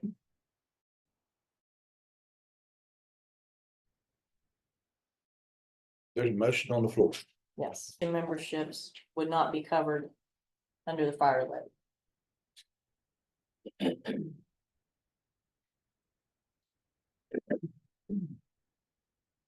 Can I ask a question? How do you guys cover the fire association dues? Now. I'm sorry, I did. Taking out a levy fund. Okay. Take it out of that.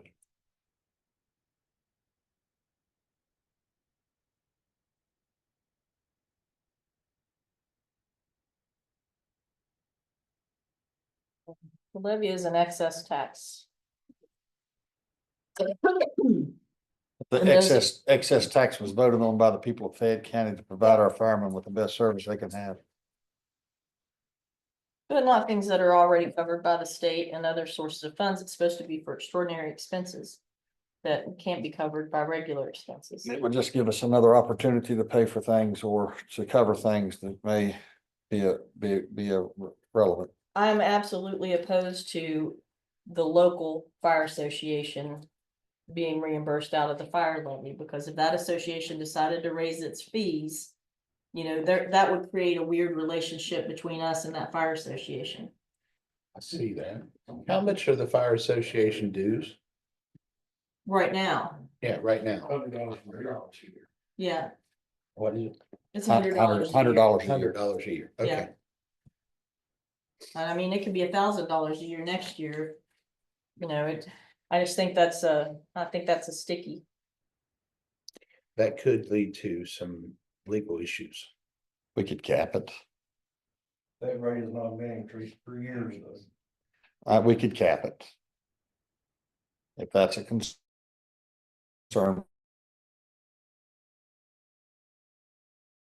We could cap it. That they have. I mean, each fire department's gonna have a different need probably. It could be based upon the amount of firefighters they have that are active. Well, I don't mind reimbursing the others.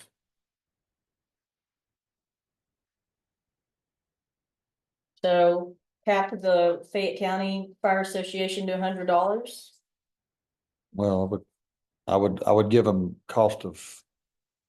If inflation, that $100, if we cap it $100, we would have to make another motion to, if they would increase even $1, we would have to make another motion. But they have the state funds where they could pay for that dollar or whatever out of it. This is the problem I'm concerned about is. Well, how about let's cap it at 150? I I don't wanna do that. Okay, all right.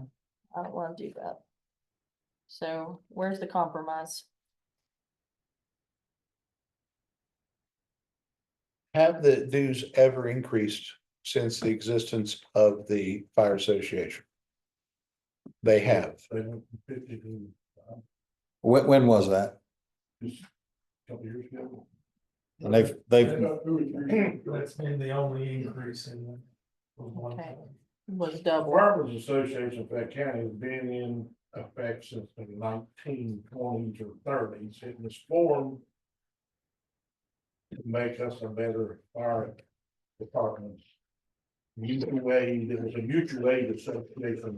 Originally, that's where the mutual aid came from. we could cap it at 125, and if we needed to move on. I'll throw another option out there. What if instead taking it out of the levy funds? That the commission would pay up to $100 per department to the fire association. And if it increases, then they will be responsible for the increase. I'm fine with that. It's the excess tax for routine expenses that bothers me. Yeah. Okay. I mean, that's what bothers me. This is an excess tax. We should be using it for extraordinary things. Things that we can't otherwise afford with Okay, money given us. so. If you amend your, I'll withdraw my motion, okay, okay? Make it easier. And then I will move that we exclude reimbursement for fire association benefits from the fire levy. My first motion, That I'll would be second that. county association. all Yes. of them. Yeah, I'll second that. We have a motion second on the floor. All those in favor? Aye. Nay. And then your second, And Greg opposes that. So, and then my second motion is, that we approve up to $100 per fire station for membership to the Fayette County Firemen's Association. paid out of the general Fund, yeah, fund of the Fayette County Commission. right. I'll second that. We have a motion second on the floor. All those in favor? Aye. Aye. Okay, so that's taken care of. Hmm. All right, Okay. And we went back and forth a little bit about, the fund for food and bottled water for firefighters attributable to an emergency. This is gonna be another one like the one we just did where the fire levy wouldn't cover it, but commission funds would cover it out of our emergency funds from 911 center. So, I'm gonna move that we exclude it from the fire levy policy. But we will cover it Right, that'll be my second motion. out of our budget, not out of theirs. Right. All right. I second that motion. Okay, we have a motion second on the floor. All those in favor? Aye. Okay, now I'll move that, we approve the food and bottled water for firefighters fighting a fire. Through our emergency response funding. I second it. Okay, we got a motion second on the floor. All those in favor? Aye. And Ruth has up to $15,000 discretion, so that's not, there's not gonna be a holdup, like Jack knows how to reach her. So if you guys, or you can reach me, I'm the backup. So if there's an issue and somebody needs to do something, we can do that. Okay, there was some other changes on the policy, because I saw that they had some copies of it. There was Why? some other changes on the Yeah, but- policy that we did. There are, but we're gonna get, like, she just got the draft thing off of it. Okay, So we wanna get this fixed and then we'll send the whole policy out to everybody. okay. So we'll email it out. Because I couldn't copy and paste this, so we're probably gonna have to reaccomplish this state chart. To put in our appendix. I think I have a PDF editor at home. I might be able to do I something. would like to comment to our folks out there listening and to our fire departments that are present. Just because it's not paid out of the fire levy doesn't mean it won't get paid. We have talked about it. There's other funding. We have other funds we can come from. If you request have a legitimate request, and it can be approved by the commission and paid out of other funds, not the fire levy funds. But we have other funding, and you will not be discriminated against or just said no because it's not paid out of the levy money. It can be paid out of general fund. It can be paid out of an emergency fund. So I want that to be clear that this is not just because it's not paid out of the levy, doesn't mean it won't get paid. It just means it won't get paid out of the levy. And I would welcome any input right now that you guys would have that are currently in the room. You've been patient, you've waited a long time. Is there anything that you would like to say? And please be respectful. If you would like to say, you can come up or you can stay seated and say it. John, are you on? I am, sir. Okay, John Vernon. I am also. Is there something you would like to, some input on? Well, is the policy that you're coming out, is that for us to review and submit comments back, or is this the final policy and we're not sure what changes you've made? It's the final policy, because we already had gotten those comments from you guys in the beginning. There were some changes on wording and some other changes to make it easier to understand the policy. I think some of the things we were worried about was the determination on the amounts that need to come before the commission. I mean, several times we've heard that you all want to review these amounts, but the way the policy was written is that anything below 15,000 is a routine expenditure. There are a lot of expenditures that are below 15,000, but we keep hearing that, you all want to review before they are spent. Anything outside of the budget, John, anything that wasn't already budgeted for. Well, that was another point, was that, I mean, even in a budget, I budget for capital expenditures, because I look back and, things are going to break and you're going to have to replace them. And I mean, right now, one portable radio is almost $4,000. So if you lose 2 or 3, then you've got 4 or 5. Well, it's not specified in the budget, that we're going to need to replace these radios, but it's in the budget as a capital expenditure. So the other that has come up is just just how specific in these budgets do you want us to put down what we think may or may not come up, or is there an amount? I mean, in the past, we suggested to use the purchasing division procedures of the state of West Virginia, which basically is anything up through $5,000 doesn't require a pre-approval, and then anything from 5,001 up to, in this case, it'd be 15,000 requires, pre-approval and 3 quotes, as you have in here with cause and why it's needed.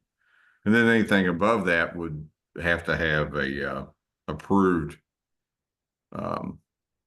advertisement for 3 legal bids. And right now it's the way this is written is anything below 15,000 is a routine expenditure. But I know that you don't want us to come there with a $14,000 purchase and say, here it is, it's a routine expenditure. You want to look at that, but there's really no guidance on just where is that cutoff. I don't think that's how it's written. I think if it's outside of your budget, then it is not considered a routine expenditure. But in the example you gave with regard to the radios, are about to die. I mean, those are something you should use as a budget projection. Like, this is something I know this is coming, and put that in the budget so we can accommodate that purchase before they fail. Well, you're right, and it is put in the budget as a possible capital expenditure for equipment. But it's not listed specifically because nobody knows exactly, what you're going to have. You just go on past practices.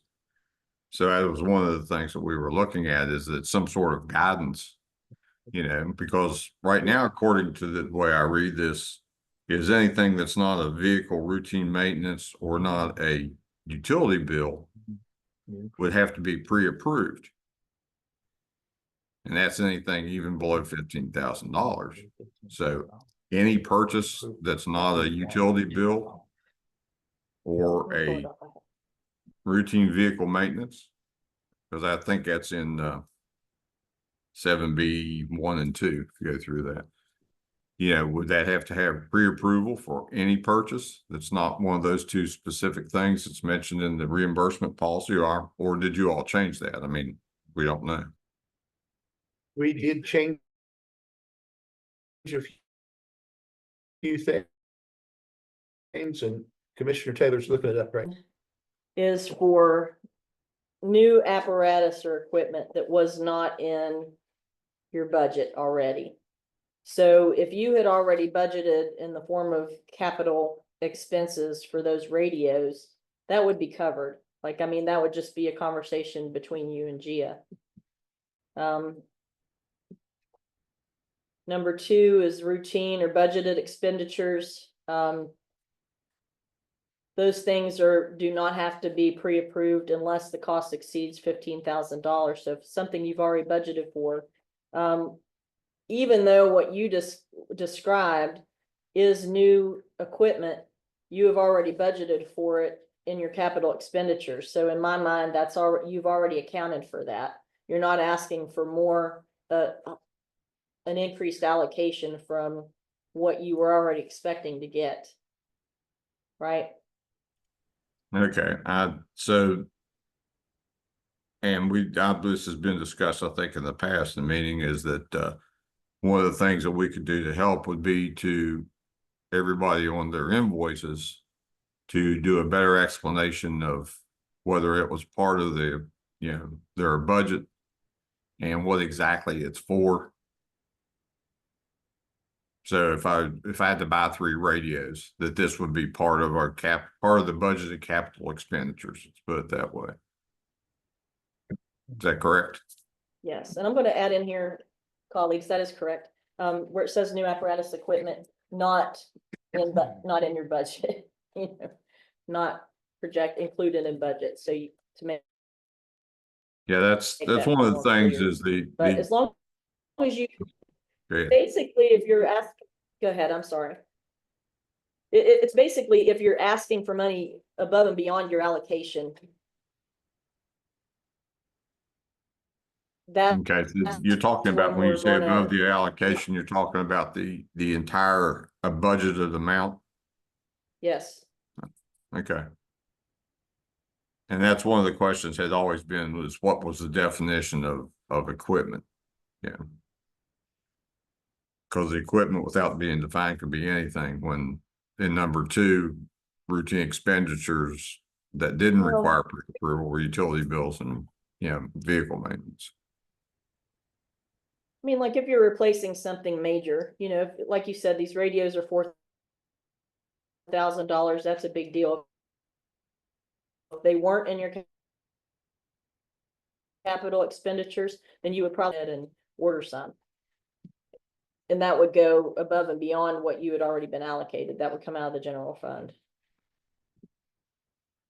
Not the general commission fund, but the pool of fire levy money. And as far as the approval for travel, was that still left out? I don't think we did accommodate. We said what we would pay for travel wise. But we didn't say anything about approving travel in advance. Department has budgeted for travel, that would take care of that. Okay. I mean, that's what we do, that's what we do here at the county level, like Anthony, when he comes in and gives his budget.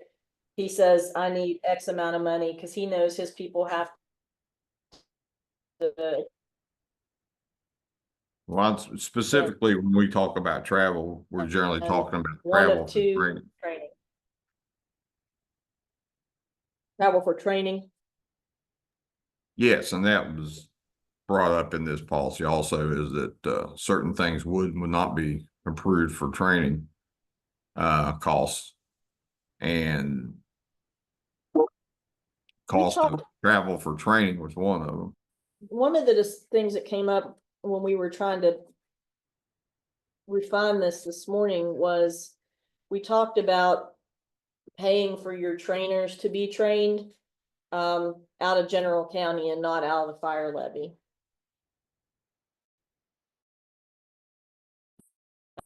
That was one of the things that we discussed today, and that, so this, John, is, what do we want to pay out of the fire levy and what do we want to pay out of general county?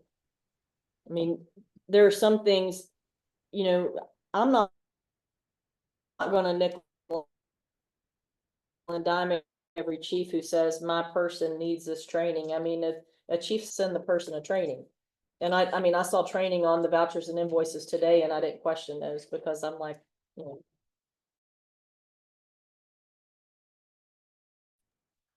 Okay.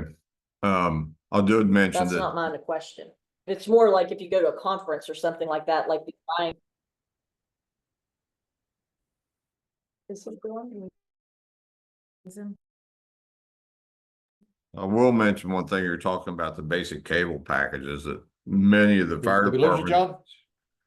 John? I said, one of the things you mentioned about paying for cable packages or cable for fire departments for TV. Mhm. Many of those invoices are We really did for basic cable. right. Well, many of those invoices, which since they're tied together, is for internet. And that's required. That's required. Internet would be covered for sure. Yeah, because that's required for us to get our reports in by the state. Having worked in an ops center myself, I understand the importance of your needing access to the news.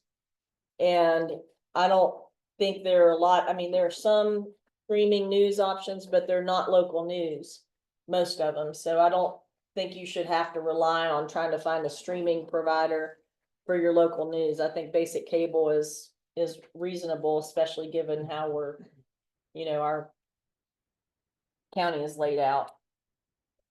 So yeah, internet is definitely wasn't even in question, but yeah, it's on the policy, actually. The internet is on the state. Yes, it is. List of allowable expenditures, so it's okay. So basically for pre-approval, the only things we need for pre-approval is anything that's above $15,000 and anything that is not part of our budgeted amount. Is Yes, that correct? Okay, yes. that clarifies a lot of things. Except for anything construction. I don't care if it's pouring a sidewalk, anything that's construction, it needs to be run through the commission first. Did you all put that in writing in the policy? Yeah, Yeah, we added that. Okay. And did have a discussion with Ruth about that, realized that construction projects in accordance with state law have a different bidding amount. That bidding, we want to take over that bidding headache from everybody because I know like the last 2 years, every time you guys would bid something and we're like, the bids aren't right, they don't have the right information, you had to redo it. If you guys tell us what you need, we can make sure the bid is published properly and has all the right language and we pay for the publication of it. And because they're bids, we have to open them in a public meeting anyway. So, that should streamline that process. How are you going to handle that where, like in our case, we're a municipality and if it involves both levy and municipal funds? As far as I'm concerned, as long as, if the municipality wants to bid it out, I'm fine with it as long as, they're gonna bid it out according to state law, just like we do. Correct. So, I don't know how you guys feel about it, but I'm fine, as long as it's bid out and it's open in a public meeting per state law. I'm fine if the municipality, in fact, it's probably preferable since it would be for equipment for your municipality, your municipal fire department. But, I think you should handle that however you think you should handle that as chief, whichever one of us you want to do it, you do it, but as long as it's bid out by law and it's open in a public meeting by law and awarded that way, I don't care who does it. Okay, thank you. And one of the last things is that in, I guess, A7B, it talked about that no reimbursements will be made for the previous budget year if they're submitted no later than July 31st. Many times if we order something, say in June, and we're not going to get the invoices, it may be not until August. So that would not be a problem as long as, even though it was ordered prior to July 1. Ruth, how big a problem would that be if they don't get invoices for something they ordered in May or June in time to turn everything in? Well, that's gonna be if y'all wanna let them carry that forward or not. I think that would have to be an exception, and this policy is a set of guidelines that this commission can make exceptions to if necessary. So if, say, for example, what happened with Benny, and Montgomery was behind on submitting some stuff, obviously, we're gonna make allowances for them to be late submitting things. Things are gonna happen and, we have the discretion to make exceptions in cases like that, John, and I think we would. Okay, thank you. All it says is that they may be able to be denied. It doesn't say they will. We were really careful not to include any language in there to not give us an option to allow things when the circumstances warranted. and John, on C4, the request for vehicles. I pushed the ad that the association continues to do their truck allocation like they've done this past time, and to help work with us because you guys are the experts. Thank you. Yeah, we try to do what's best for the general public, always have. Yeah. John, I've got one other question for you, if you don't mind. I appreciate your patience. On the first page, number 3 under A, bulk purchases, and that could that could go under PMs. Are you okay with that there? That are not okay, or do you understand that? Is that something? First page, allocation process, number 3, bulk purchases. Yeah, that's the only thing I had mentioned on there is that where you also wanted that included in each department's budget. That if we submit a separate budget for bulk purchases as have been requested, and then the department's required to put that in their individual budget also, then it's the overall budget amount each year for the levy is going to double for those individual items. Because it will be in the group purchase, and then it'll also be in each individual departments, and then actually it'd be more because if we have to get estimates, you know, for a guy to do hose testing just for my department, it's gonna be more than what we would get as a group price. And that's going to increase the total amount of levy funds budgeted each year when you add up each individual department and the group purchases that you requested. But you can break down the group rate to get an approximation for what each department, which piece is each department's expense, right? Like when they're Yes. doing so that's kind of what we're looking for. You can put something and saying this is reflecting the group rate or put an asterisk by it or something. But that way we can see what it's costing you to run your department also. Well, that's just it. We can do that, but if we don't get the group purchase approved, then it's going to be more than we put down. Because as an individual department, you won't get a group purchase rate. And even if we did that and we have a separate budget under the Fayette County Fire Department, as we've all discussed about, that cost will be there and then it'll be spread across every other fire department. So it's going to increase what you're looking at the end of the year for the total amount of money to be budgeted out of the levy to run the fire departments. That was my point.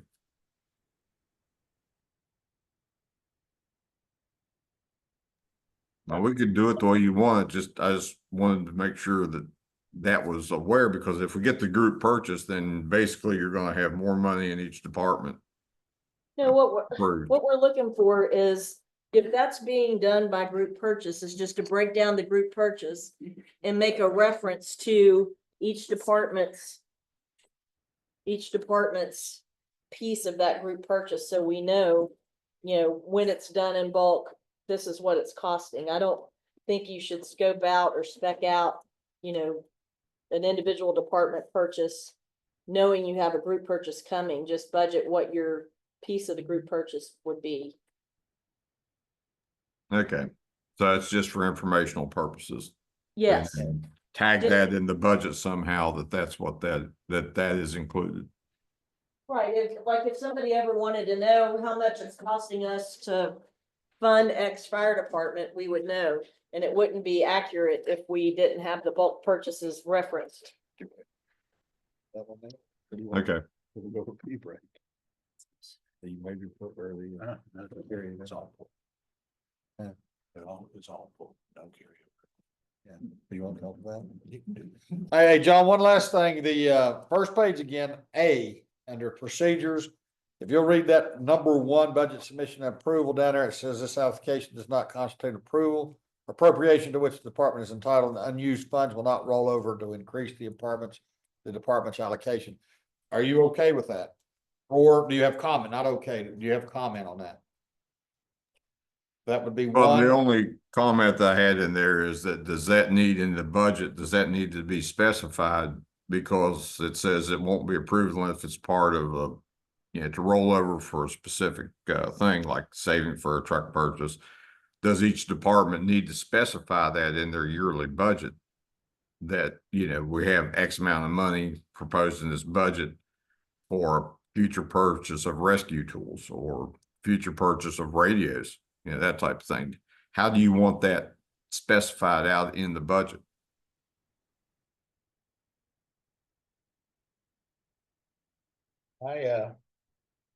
I'll give you my thought, John. I don't like carryover. It's a tax. It belongs to the citizens of the county, not one particular department. But that's my thoughts.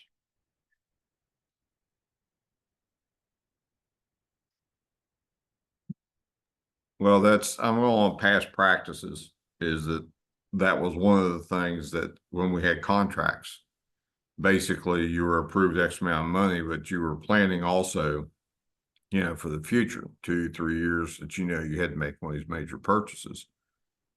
And that was built into that they would operate and try to put some of that money back. That's what several departments have done.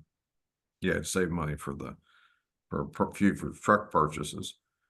So it's kind of, the reason I put that in there is because of the language you put in there was it would not carry over unless it was. So, that's up to you all on how you want to do that.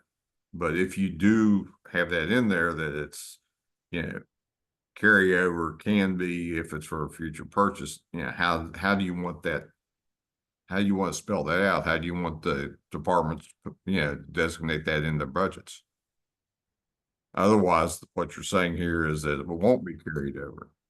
So they need somehow to let you know what it's for. They already have that truck budget. It's already in there. Oh, Well, I know, we added that to the policy. yeah, you have, sorry.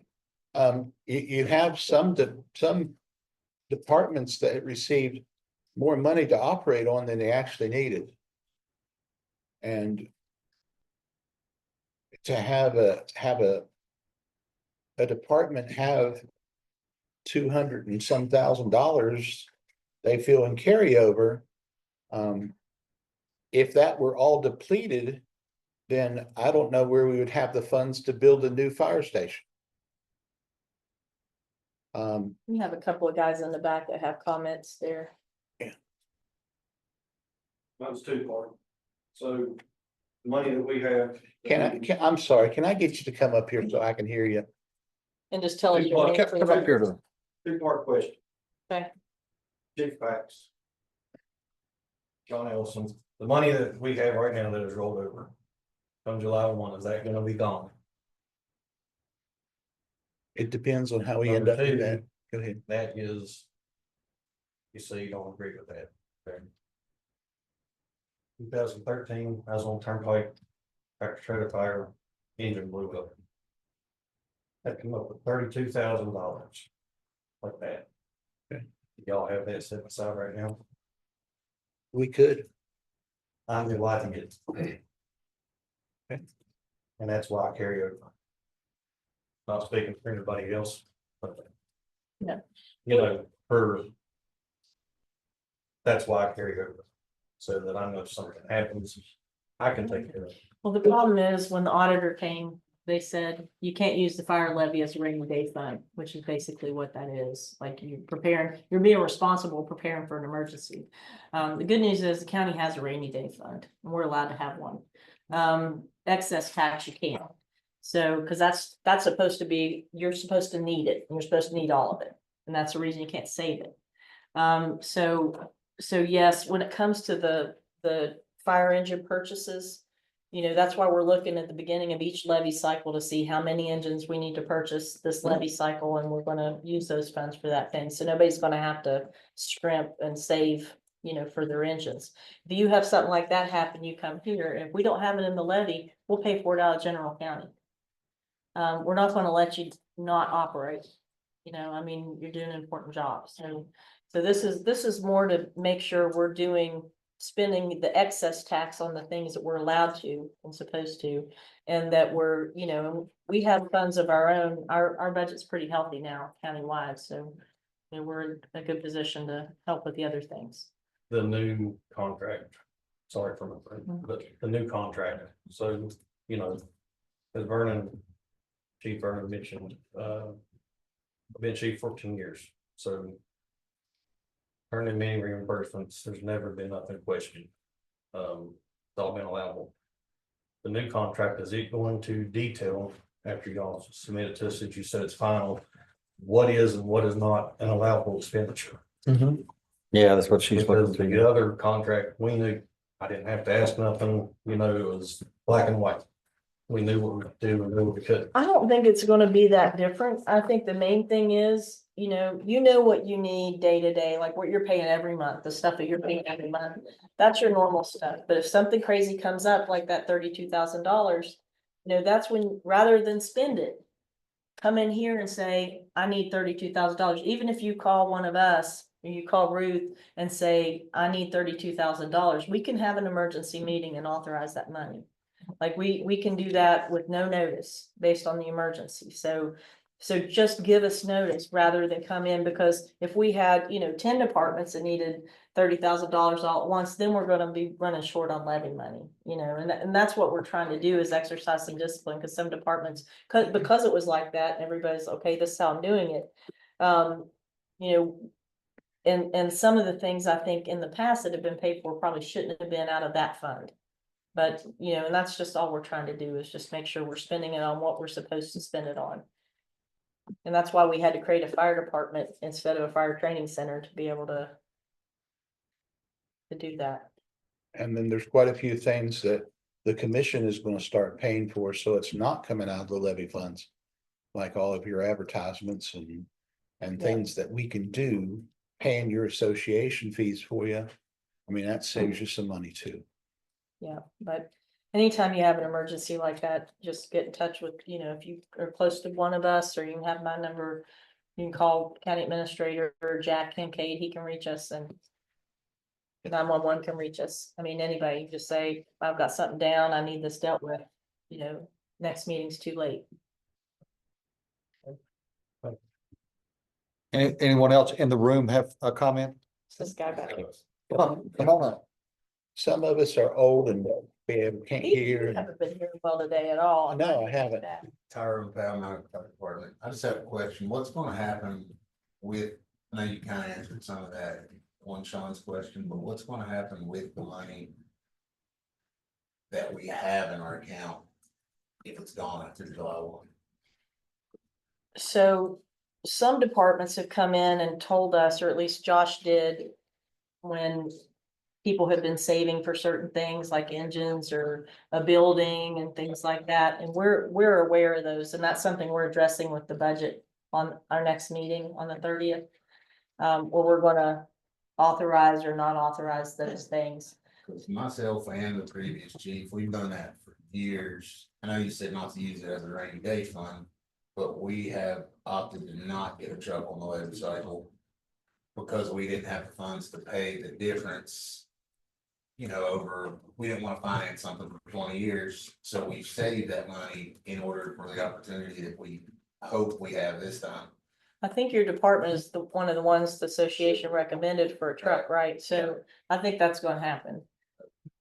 So if that's your concern, I mean, you're one of the 3 departments that the fire association recommended for a truck, so I think we definitely have 3 trucks. We're braced for 3 trucks this time. And we need to watch and work with your ambulance service too. Those guys do a great job. Yeah, they really do. Appreciate it. So as I said before, this policy right here doesn't mean that it won't get paid. It may mean that it won't get paid out of the fire levy fund. There are other options. We have other funding available. When you guys run into a wall, call Ruth, call myself, call John, call out Commissioner Taylor and see what we can do. Our object is not to defund you.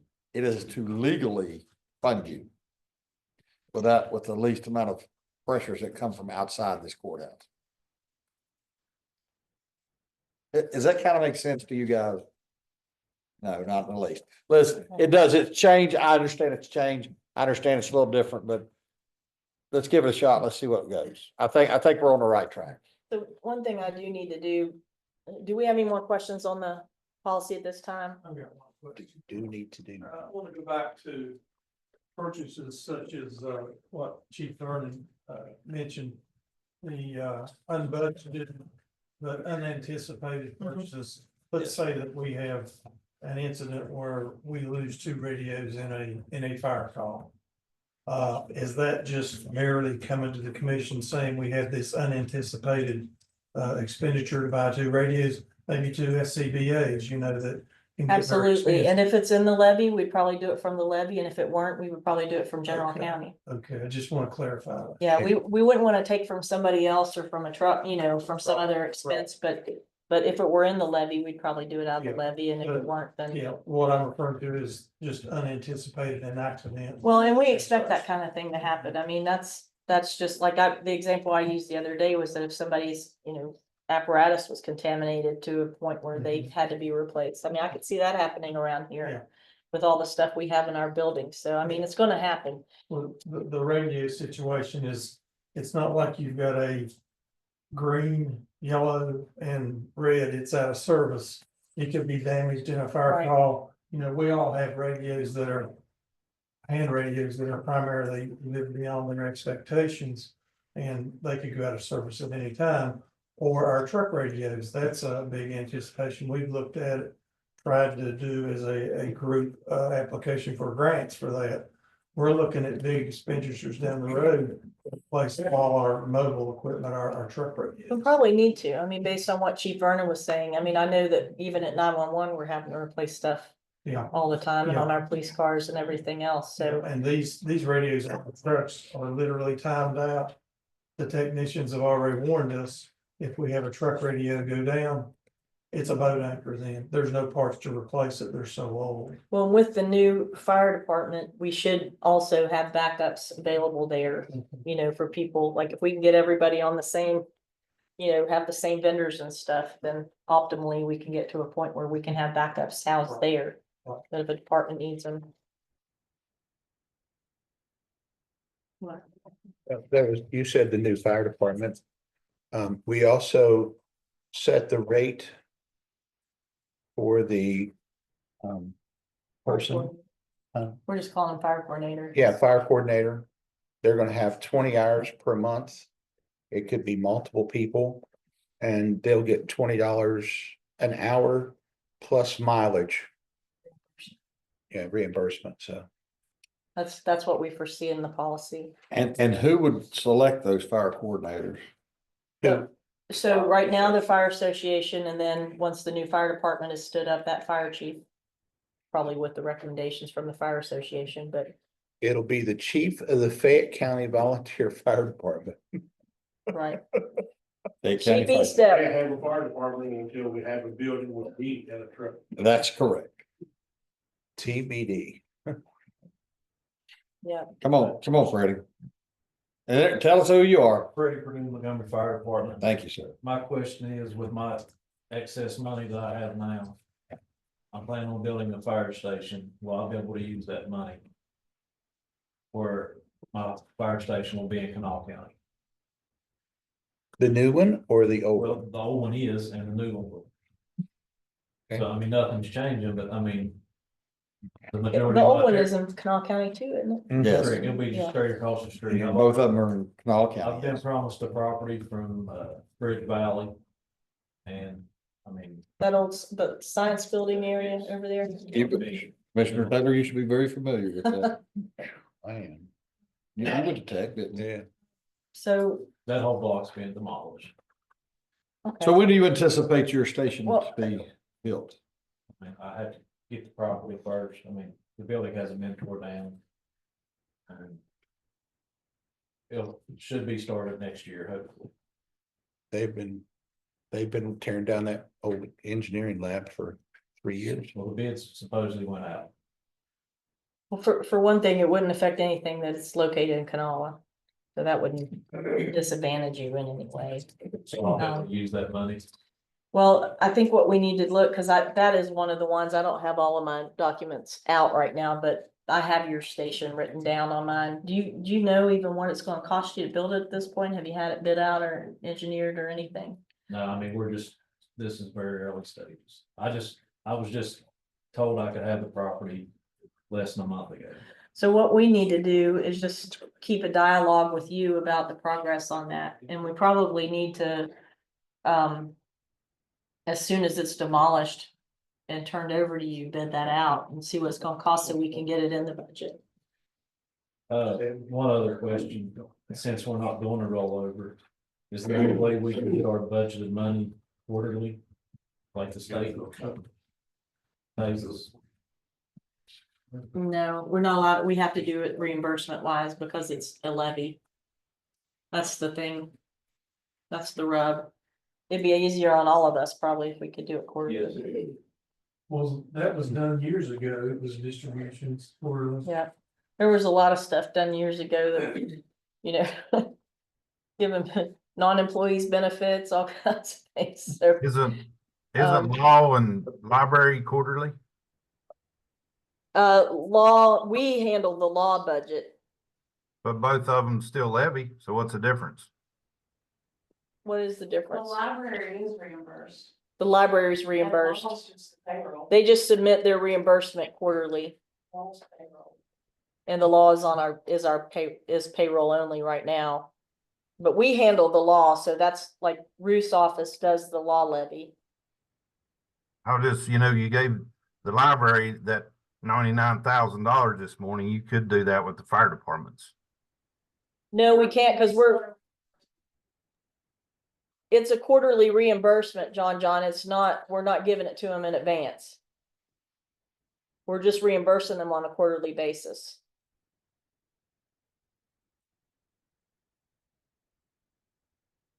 That's a difference. Is that compiled and then submitted in a quarter, or is it grown throughout that quarter of the distribution time?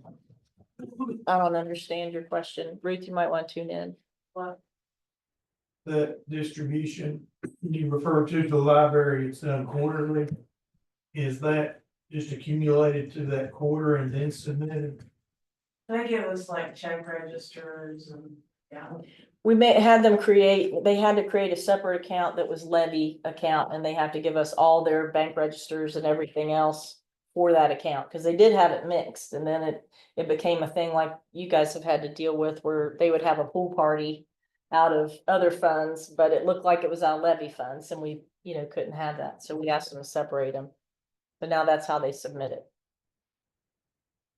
And then But the way you guys operate, there's no way you could wait quarter by quarter to get reimbursed. That's a lot. they could do it every 90 days. Turn in their bills every 90 days. Yeah, but then they have but their vendors, like their power will get cut off, like stuff will happen if their bills don't get paid. So, any more questions? Yeah. I got one question, Dad. Yeah, introduce yourself. Nathan Bush, Golden River Fire Department. How you doing? All right, on reimbursements. We bring things over here to get direct pay. And y'all have here, you don't do late fees, service fees, penalty pays. And if it's late for y'all signing that and getting it out to the people that Provide the to service. do, we're getting paid, we're gonna get charged a late fee. Y'all not gonna pay that, it's still gonna cost our taxpayers money, either way you go about it. We're here to save money to do it. So if we bring a bill over here and y'all are late paying it, what we gonna do? We're not late paying them though. If they're submitted in a timely manner to us, I mean, we meet every 2 weeks, so we're authorizing these vouchers every 2 weeks at a minimum. Sometimes we meet, every 3 days in February and other months. But I get a bill every now and then, it's due in 15 days. And I have to bring it over here because our insurance, we can't carry enough money. We only got about $3,000 in our banking account. My insurance, for a quarter is over $4,000. So how much would you need to, I'm sorry to interrupt you, Chief, but how much would you need to get to a level in your bank account where you're able to carry that amount? Well, that's what I say, I've only got about $3,000, that's all we can get, that's all we could ever get. Because we run into a problem, well, that was before, I was chief or anything. And with the levy money and stuff, and that's the most we can get out of it now. So it actually, I need about $3,000 more, and that way it can carry me over. You saying $6,000 would carry you the month? Yeah, it helped a Well, lot. next meeting, why don't we consider allocating some money from general county to get you there? And anyone in the room, are you familiar with any other department would be in the same situation? We don't. We're in the same shape, we just don't have enough reimbursements to build, we build up, we usually get $6,000 reimbursement. You know, last, a little bit. We were down to like $1,000 when I got the last reimbursement. Well, we don't want that.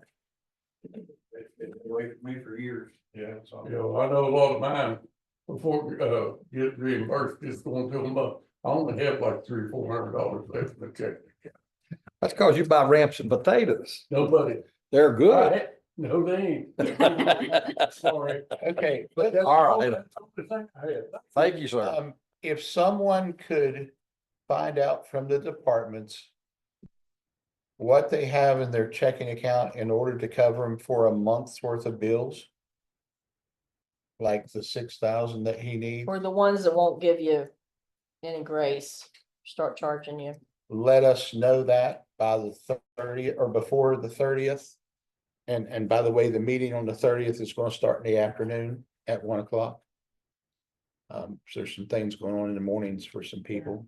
I think it's mostly anything that's gonna be less than, like if you get a bill that gives you 15 days to pay it. If they give you 30 days, we're gonna have had a meeting in time to Right. pay it.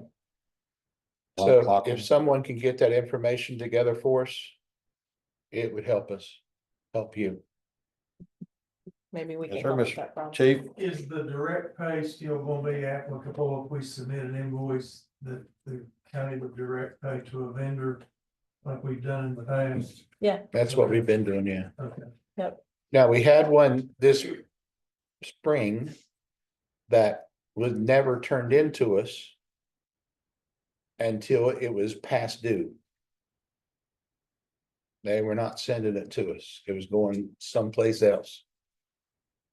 Yeah, that was an oversight. Yeah. Anytime I, Accident. like $1,000, I usually have to do the correct thing, because if I don't, count it down as up. Yeah. Chief Ellison, do you still have another question? The thing I had is those, us like have our own board of directors. Mhm. Municipality, so. No Commissioner Brennan said, you know, don't matter if you're pouring a sidewalk, want us to come and get approved or something like that. I know you all said you want to do the bids and stuff like that through the commission, so are you all going to be picking a contractor? Is the chief gonna have any input, my board of directors? Well, so Chief Vernon asked that same question with regard to municipalities. Where you have a municipality, if a municipality wants to do it, the main concern with this is making sure the bid language is proper under the state code, which your municipality knows how to do. And also is that the bids are opened in a public meeting, which they have to have. So I don't think we care if the municipality, it's probably preferable because the truck will belong, whatever it is, going to end up belonging to the municipality once it's paid for. You know, if it wants to do it, that's fine. If we need to do it, you just need to let us know. I think his question is more if it's not a municipality, it's a volunteer. I that thought has- Pax had a municipal. But We have board of directors. But Oh, I see. would they be entitled to, you know, you all are going to bid opening, but the award of the bid, would the department or the board of directors have input as to the selection of the ultimate selection of? They could look to see if the bids were submitted properly and all that stuff and make sure that they have the specs that you had requested and that sort of thing. But if ultimately we have to pick the lowest bidder, so, you know, we're required to by code if we bid something out. So unless somebody is disqualified for a legitimate reason, we would have to go with the lowest bidder. So the answer is no, unless there's something wrong with one of the bids. You know, sometimes they won't put their bid bond in there. There's something, you know, somebody won't have included everything they're supposed to, so they'll be disqualified. Or they'll have left something out, you know, in times like that, then yes, you would have a say. So if it's under 15, do they still need to come to you? Anything construction has to come through us. Construction, yes, and anything that's not in the budget. already. So for instance, like my concrete pad, I was looking at it for my building. That was brought up at the last meeting. How are we gonna move forward with that? Now we know about it, so we're gonna make decisions on those things next meeting. So you'll know on the 30th, that afternoon. So we're gonna make decisions on those big projects and what the budget money is gonna look like at that meeting. Just one more time to dig into it really specifically before we made a decision on it, because I've been working on this and I want to make sure I see everything that's there and am educated on it before I vote on it. Those of us that aren't connected to a municipality, Mm-hmm.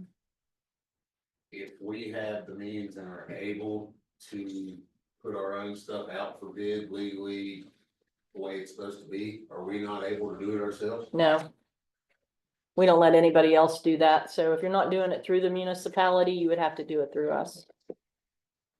Are you talking if you're not even using For- money? for fire levy- It depends on what funding you're using. Just for, yeah, just Okay, for, levy funding. yes. I'm sorry, I thought you meant like if you were self-funding, but with the levy, they've got to do it. Question. On that bidding process, when it's advertised for bids, bids are submitted. Would the commission defer the determination until their board and their department had an opportunity to review the bids? Yep. To make sure they Yep. were acceptable? What we do now for everything else is we open them and then we hand them to whoever's handling it and they, whether it's, something, we have our building inspector look at some of our bids, depending on what it is. We have Angela, depending on what it is, if it's a dilapidated home bid. So, yeah, we would hand it to the people who asked for the bid and then you would review the bids. I just didn't want them to, accept a low bid. And they weren't part of the process. No, they, you would want to come in and bring up concerns about the bids, but the bids have to be consistent. They have to hit everything we asked for. If they didn't submit everything we asked for, then they're disqualified. So there's some technicalities that can come in. You can decide that you don't like any of the bids and want us to rebid it. I mean, that's happened before. So, but yes, you'll have input because we'll just open the envelope and then hand them over. We'll publicly open them, say what the bids are and who bid, and then we'll hand them over for you guys to review and make a decision at a later date. So at that point, you would just put them on the agenda. But rather than hand you the originals, we'd probably make you copies. It's a little complex where some departments are connected with municipalities and then others that aren't. Right. So in your case, just like the others, if Oak Hill's trying to do it, I'm fine with Oak Hill doing it. Because I know it's going to be done the way the law says it's supposed to be done.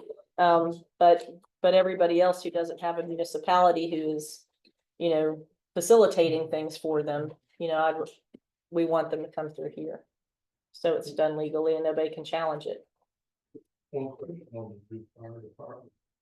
501c3 application fee is $600.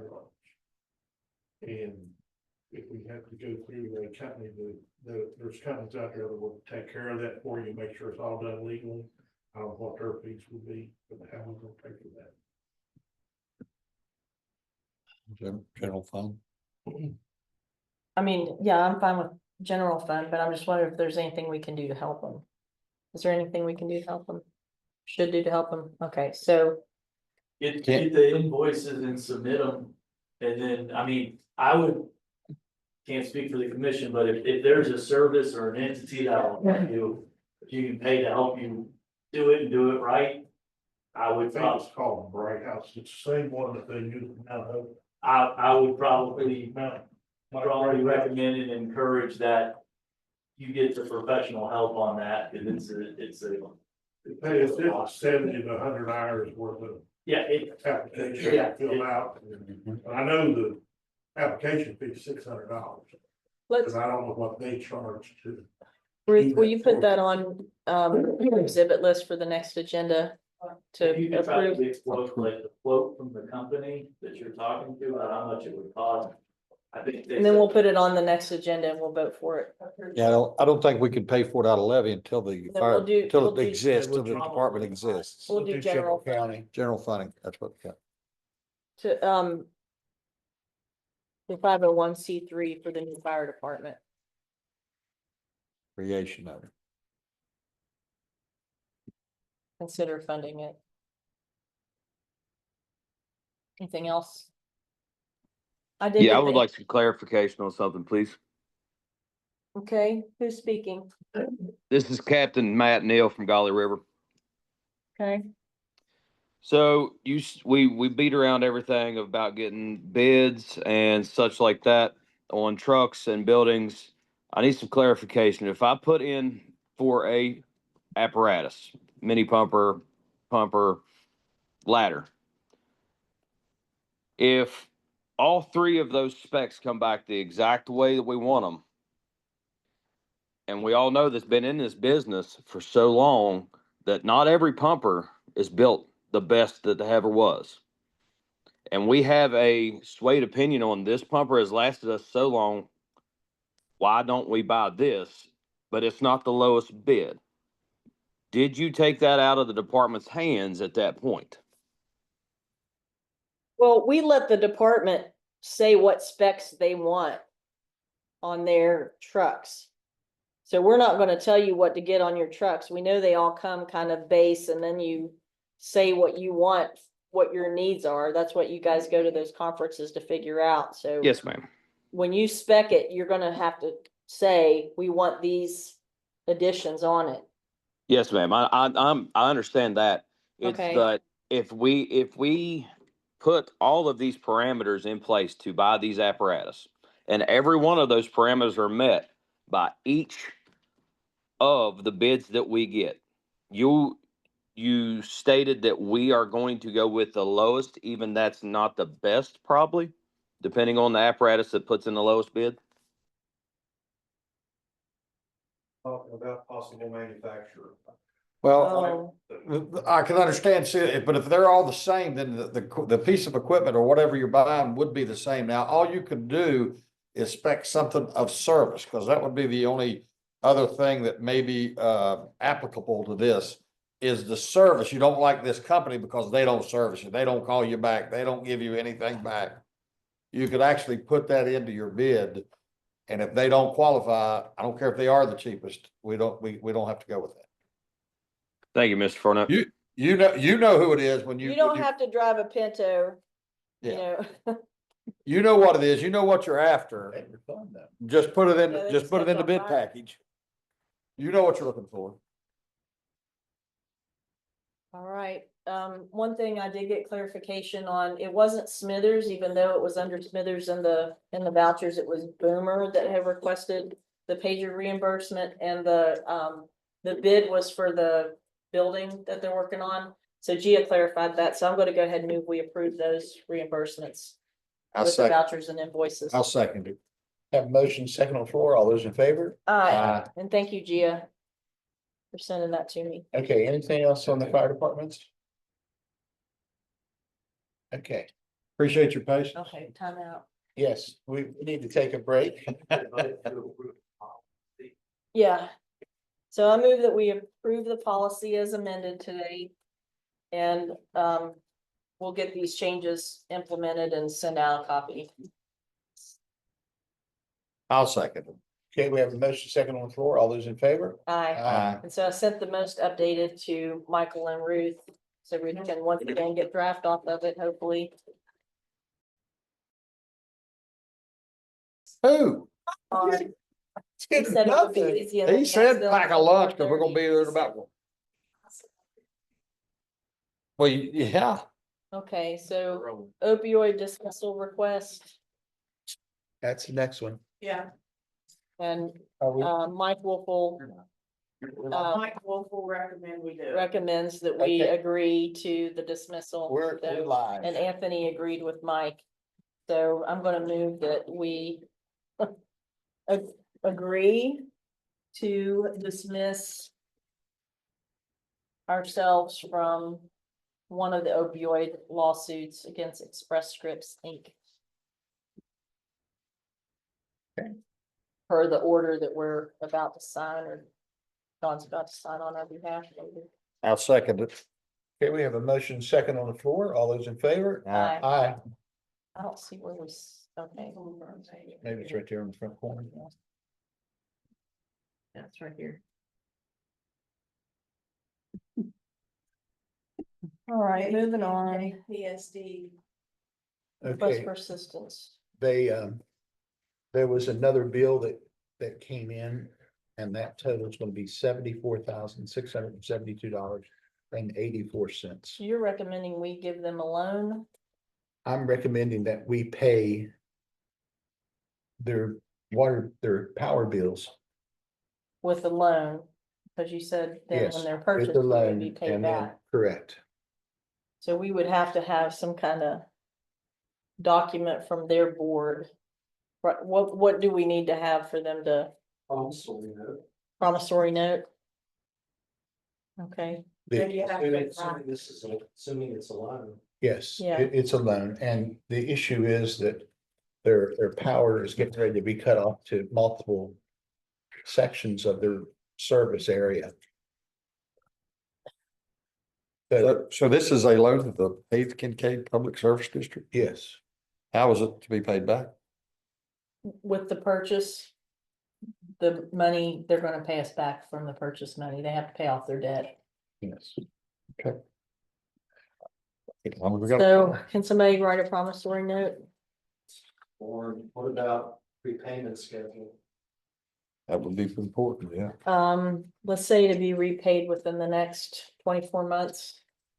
I do that To be paid at the, in full within the next 24 months. That way we're not getting yeah, payments. That sound good, Michael? You think it'll close in, I don't want to do a year because I'm afraid it won't close in under a year. 18 months? I mean, what do you think it should be? Just do 20, would be safe. Okay, because that's where I was leaning. I was worried that sometimes, especially with all the Who's gonna drive that? You subscribe to the theory. Um, Has to be interest. Anthony, Anthony is. I would do interest on it. Okay, so, here's the total. and the terms are going to be with interest. So Michael says, Did you motion? I'm getting ready to. What's the amount?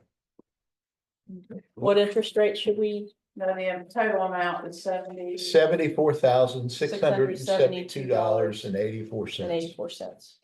Okay, 74,000. 672.84. 0.84. I was just gonna put $1 a year as far as interest. Okay. So I move that we grant the Page Kincaid Public Service District a loan in the amount of $74,672.84. How many board members do they have? For a period not to exceed 24 months with $1 interest a year. I second it. Have a motion second on the floor. All those in favor? Aye. Aye. Aye.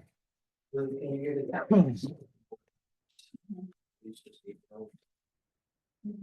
Answer your earlier email, I have no idea who this people are. Yeah. Yeah, I'll email them to him. Yeah, no. Okay, I'll tell him. I thought that might have been law enforcement in Montgomery, but they're not showing up in the. Okay. Okay, bid awards. Okay, courthouse parking. So Dan reviewed these, the low bidder was laying in paving. 57,500 for this lot, 37 for the second lot, and he said it met the specs. Okay, so I move that we award the courthouse lot paving to J&M Paving out of Princeton. Lot 1 was $57,500 and lot 2 was $37,000 even. Second. Okay, we have a motion second on the floor. All those in favor? Aye. That might be in this. Well, those lot paving. Wow. yeah, I still Think, haven't you seen think this we'll have a before. visitor? Yeah. You can. The roof for the memorial building roof, the lowest bid was Tri-State Roofing, a sheet metal company out of Charleston at $157,086 even. So I move that we award the bid to that company. I'll second. Got a motion second on the floor. All those in favor? Aye. So the rail trail motorized vehicles, Matt responded and their attorney is gonna draft it. a letter, you guys would just need to sign it. Okay, I move that we sign the letter drafted by the Rail Trail People's Attorney. Second. Motion second on the floor. All those in favor? Aye. I'll explain this one. LRA audit, so Ruth advised the auditor's office in September of 2023 that we created a new component unit in their terms, which was the LRA. The auditor's office individual she communicated with has since left the auditor's office and did not communicate that to his supervisor or anybody else. Therefore, the LRA was not included in our audit. And it should have been. Their office knew and they still didn't do it, so they dropped the ball in my opinion, but because the LRA hasn't been audited, it is incumbent upon us to have it audited, to request an audit of it.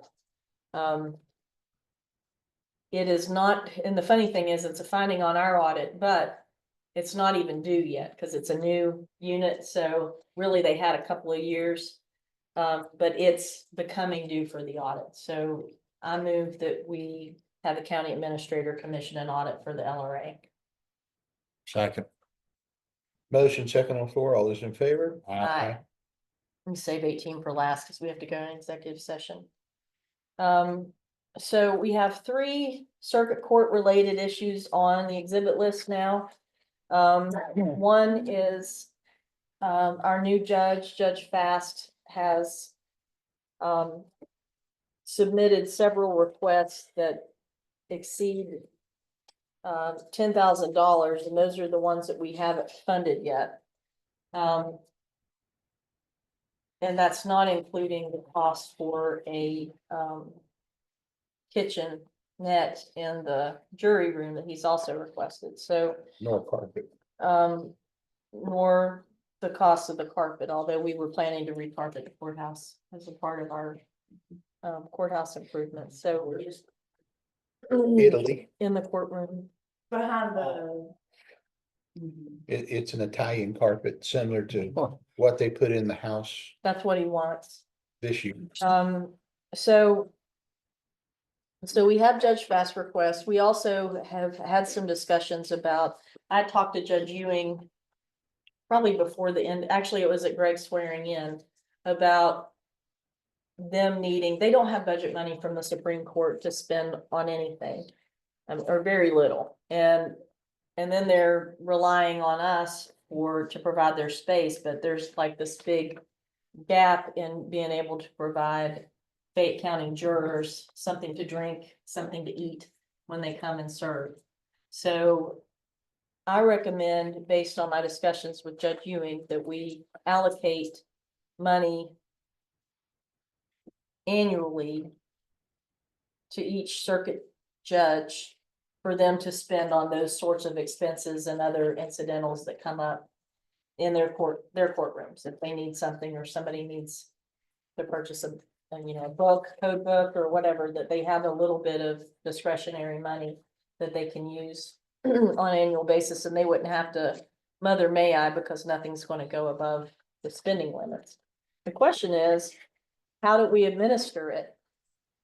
The best way we think is for them to submit the requests, whatever they are, to Wilbert on Fridays, and he can order them when he does his ordering for the rest of the county.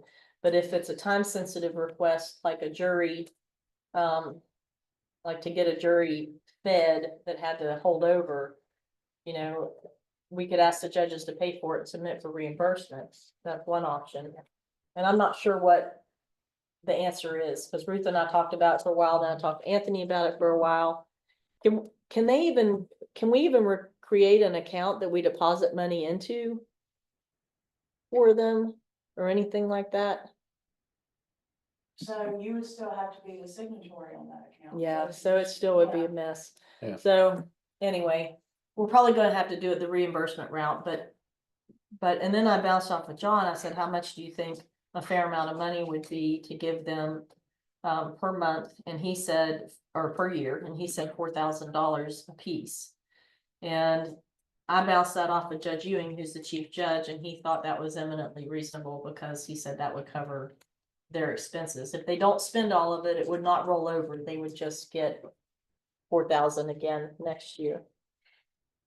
Remainder plus whatever was necessary to get the 4,000. No rollover. No, it wouldn't roll over. So if they don't spend it all this year, they'll get 4,000 next year, but they won't have what was left this year. Okay. So they have up to 4,000 a year. A year. I think that's saying. Yeah, I hope so. But anyway, so we'll have to figure out the logistics of how to make it happen, but I'm gonna move that we approve a $4,000 annual budget per circuit court judge per year. Which do we have 2 circuit court judges? We have two. $8,000 a year. I'll second the motion. Motion second on the floor. All those in favor? Aye. Aye. Okay, now with regard to Judge Fast's request, we had considered reaching out to the Supreme Court to see if it were willing to fund any of these requests. But I think we need to decide. There are some core requests that I think are important that we take care of. He's got the Supreme Court running lines up there because the Supreme Court owns all of his technology. So but it's our tech people who need to get those lines out so they're not a trip hazard, because they have to be attached to our building in ways, or, you know, run under our carpet or whatever we do to get them out of the way. And I walked up there with Judge Fast and Greenbrier Tech and Dan Uten and showed them, you know, kind of the main trip hazard areas. And it looks like it wouldn't be that hard. Like some of them could be run right behind some trim that goes along, and then some can be run under the stairs. It wasn't, and this is in the courtroom, it wasn't going to be a big deal. I was not able to go into Judge Fast's office because he hadn't decided how he wanted to organize it yet. So I haven't been in there since, you know, he's got some requests about getting the cords out of the way there. I think we have an obligation to get those out of the way, but I do not think we need to significantly alter the historic courthouse to do it. I think some of the things he wants, he's based on what our people are telling us would require, like drilling into our tile floors, drilling into rock and running wires through rock. And that's where some of these expenses are adding up. It would be almost $5,000 just to get some of the things wired the way he wants them wired because of the rock and the drilling. So we're gonna have to decide what's okay with us. And I can tell you what's not okay with me is any major modifications to the courthouse, because it's historic. You know, I think we should do everything we can to accommodate Judge Fast as far as making his workspace and his courtroom safe from the tripping hazards and things like that. But I do not think we should be modifying tile or major modifications to the structure to get these things done. I would suggest that we write a letter to the Supreme Court tech people and have them give us their blessing on our techs moving those cables. Because with what I've dealt with before in the past and talked with people in the past, even if you touch those and try to move those, it's not, you can't do it. They're just gonna have to be here at the same time. Yeah, they're gonna have to be here and do it. And Judge Fast was going to arrange that and hasn't. I mean, he Because told me. wants the carpet installed at the same time. He wants everything done at the same time. Well, and I understand that because he wants minimal disruption to his courtroom because he has to work in there. And They're going around. I don't think it's gonna be possible to wait until the carpet's installed. I think we need to do something to get the cords out of the way now. And then when the carpet's installed, if there are cords we can move, we'll have to bring those people back in. I mean, that's what I think. Can I ask a question? Why are we rewiring everything? What has come about that we need new wiring? He just wants his desk and He moved his desk. he doesn't want it, so previous judges have put the desk where the power supply is. He wants his desk in a different place, so he wants the power supply moved. So he can. Is there a safety need for moving the desk? I mean, is it just because It's his preference. okay, It's his preference, well, but, that was the question. but I'm fine with it as long as it's not a major modification of courthouse, because I mean, he's probably gonna occupy that office for, we know at least this next 6 years. And, if history serves us correctly, it's probably gonna be the next 12 to, oh, are they 8 years? So the next 8 years, so 8 to 16 years, he's gonna be up there. And so I think we need to do as much as we can to make it comfortable for him without harming the courthouse in the process. So that's just my opinion. So you think we ought to send a letter to the state Supreme Court, ask them to come down and make sure everything is run, right? Correct. And then, And also ask the state Supreme Court if they're willing to fund all the things that he is requesting. okay, so I'm gonna give you a couple of examples here. I will tell you that I don't think, and I'm sorry, Judge Fast, if you watch this, but he has a $3,919 desk with a $499.98 matching standing desk picked out for his secretary. Yeah, I saw that. And no offense to the secretary, but every other secretary in this entire courthouse is working using desks that we have provided that have been in this courthouse for years. So I do not support purchasing a special desk, with a fully functional desk up there. And credenza. Yeah, or the credenza. I mean, that is a precedent I don't want to set. Yeah.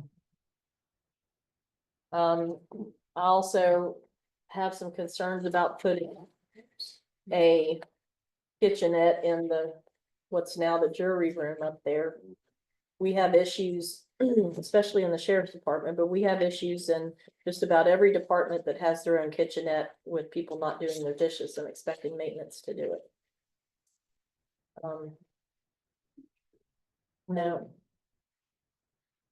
Kind of like your office and the dog poop. That dog poop over there. So, What about soundproofing the walls in the men's room? Or is that a major issue that we're experiencing? listen, we have those kind of issues. This is an old courthouse, so, have you ever smelled what it smells like when you walk in the back door? Well, no, not really. I mean, it's not one of my favorite things to do, but I mean, soundproofing it won't help us, but, I'd rather smell proof it. if we Well, had there you smell, go. But I don't know that those things are gonna be within our budget to be able to accomplish for him. I mean, I think we first ought to prioritize the safety issues. And then, yeah, that's what I said, when I asked with the desk situation, is there a safety issue? And then, are any of these safety issues? We would like to accommodate Judge Fast, yes, we would like to accommodate him, but. And what manner would we soundproof the bathroom walls? we put a white noise machine in there. It's Well, the only affordable thing I can think of. that would soundproof it. Get some curtains, soundproof curtains like Ruth has in her office. You could get those tiles like Bruce has in the office to go on the wall. But she has looked into getting the decal pouring for the glass door. That's obviously important. So. Yeah, I agree with that, yes. So on what we're willing to do for now, I'm gonna move that we take steps to coordinate with the Supreme Court, like John said. Yeah. By letter to get these courts taken care of. See what they'll facilitate. Yeah, to get the trip hazards taken care of. So that's my motion on that. Second, we have a motion second on the floor. All those in favor? Aye. What are your all's thoughts about drilling through the floors and stuff to I'm not in favor. That's Not in favor. $400 to install. I mean, it's not about the cost, it's about the tile is very old and very, iconic. So, I mean, before we go drilling holes through it, or what is the purpose? What's the end goal? What's the reason? What I'd like to suggest we do is get somebody senior and also junior with Greenbrier Tech to talk with Judge Fast about what they could do to help him get as close to what he wants as possible without drilling. Yeah, and do we have to go through tile? I mean, can we go through drywall? Can we go through something else that maybe trim, like you had mentioned before? Can we put wiring through trim? But maybe not have to go through the tile. I'm gonna move that It's solid rock walls. we send a letter to Judge Fast and let him know we are unwilling to make major modifications to the courthouse. And let him know what we are willing to do and what we're going to do, which is, get Greenbrier Tech up there to take care of the safety issues and to work with him to make, the aesthetics of what they do as acceptable as possible with him. I think we should, that letter should also include, we will get the decal taken care of for him. We are not gonna purchase a new desk. For as long as the desks are serviceable, they should be used. They are everywhere else in the courthouse. That we will coordinate with him when we are ready to replace the carpet in the courthouse, and, he will be able to pick what color he wants. And with regard to the men's restroom, we're willing to put a sound machine in there. Well, I don't know if there's any room. I've never been in that restroom. His office. Oh, he won't like that.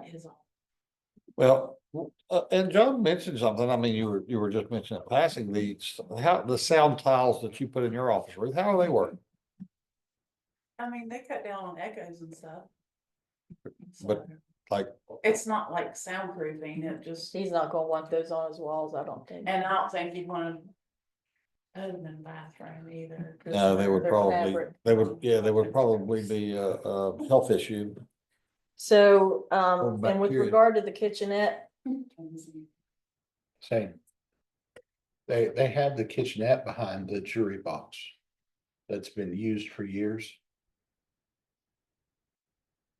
That's what they've used to warm food up and stuff like that. So they already have one up there, but I mean, Behind the jury. box. do we need? Really Little kitchenette. room. It's not, Bathroom. he's talking about where that little refrigerator is, back where they used to bring the prisoners, transport used to bring them through. Well, not that little section. Before you get to the door. But it's still small, like it's not really kitchenette size.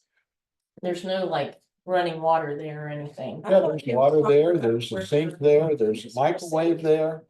Yeah, a refrigerator there, Talking over here. On this side. yeah, Yeah, well, where the I've been jury back box there. is at.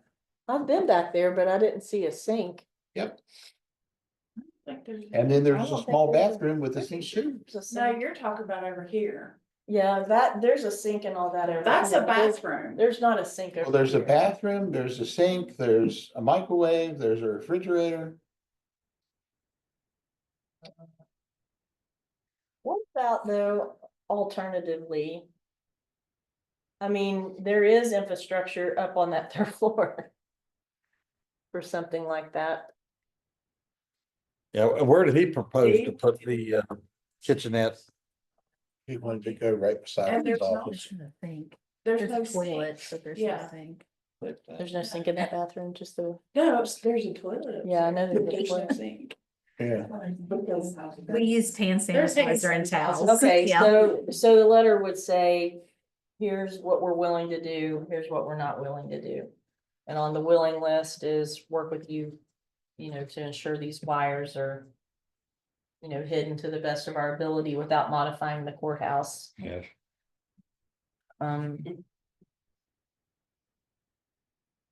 The decal, mhm. the carpet.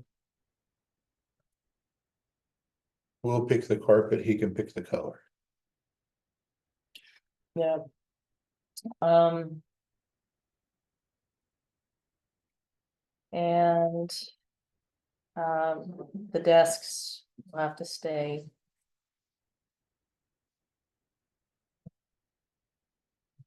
We can explore white noise or something. Has Sonny been talked to him about maybe what could be done? To soundproof the bathroom? I doubt Sonny would know, but I mean, I just thought maybe. Dan.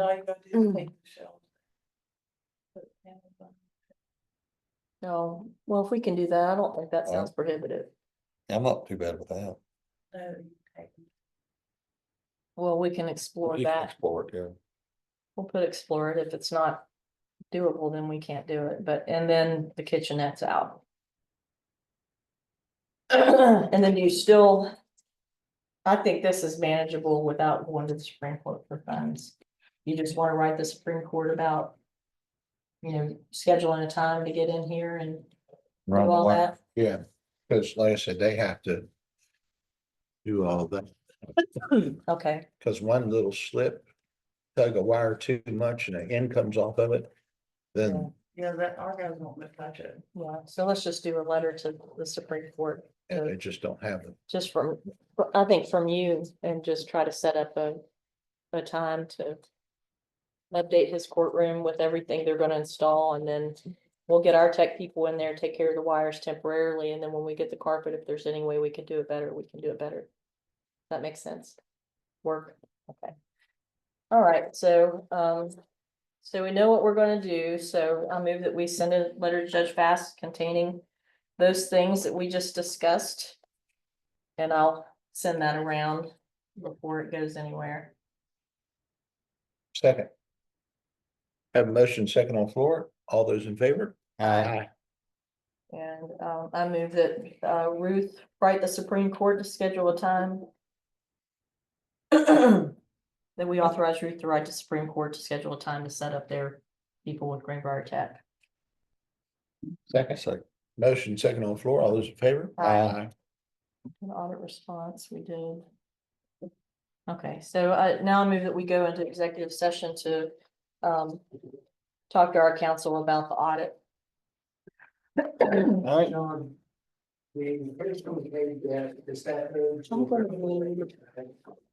Are we I'm sorry.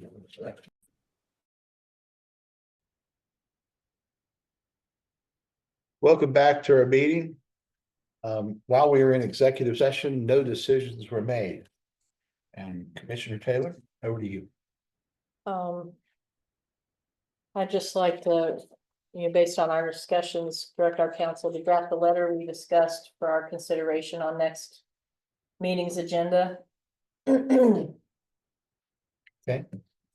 And you wanted to mention the next meeting. You need to vote to approve the audit letter. Yeah, let's go ahead. I move that we have the commission president sign our audit response as presented. I'll second. We have a motion second on the floor. All those in favor? Aye. Anything else? Our next meeting will be on April 30th, and we'll be starting at 1 p.m. instead of our normal start time of 9 a.m. Anything else for the encouragement of the body? No. I move that we adjourn. We have it. That's a wrap.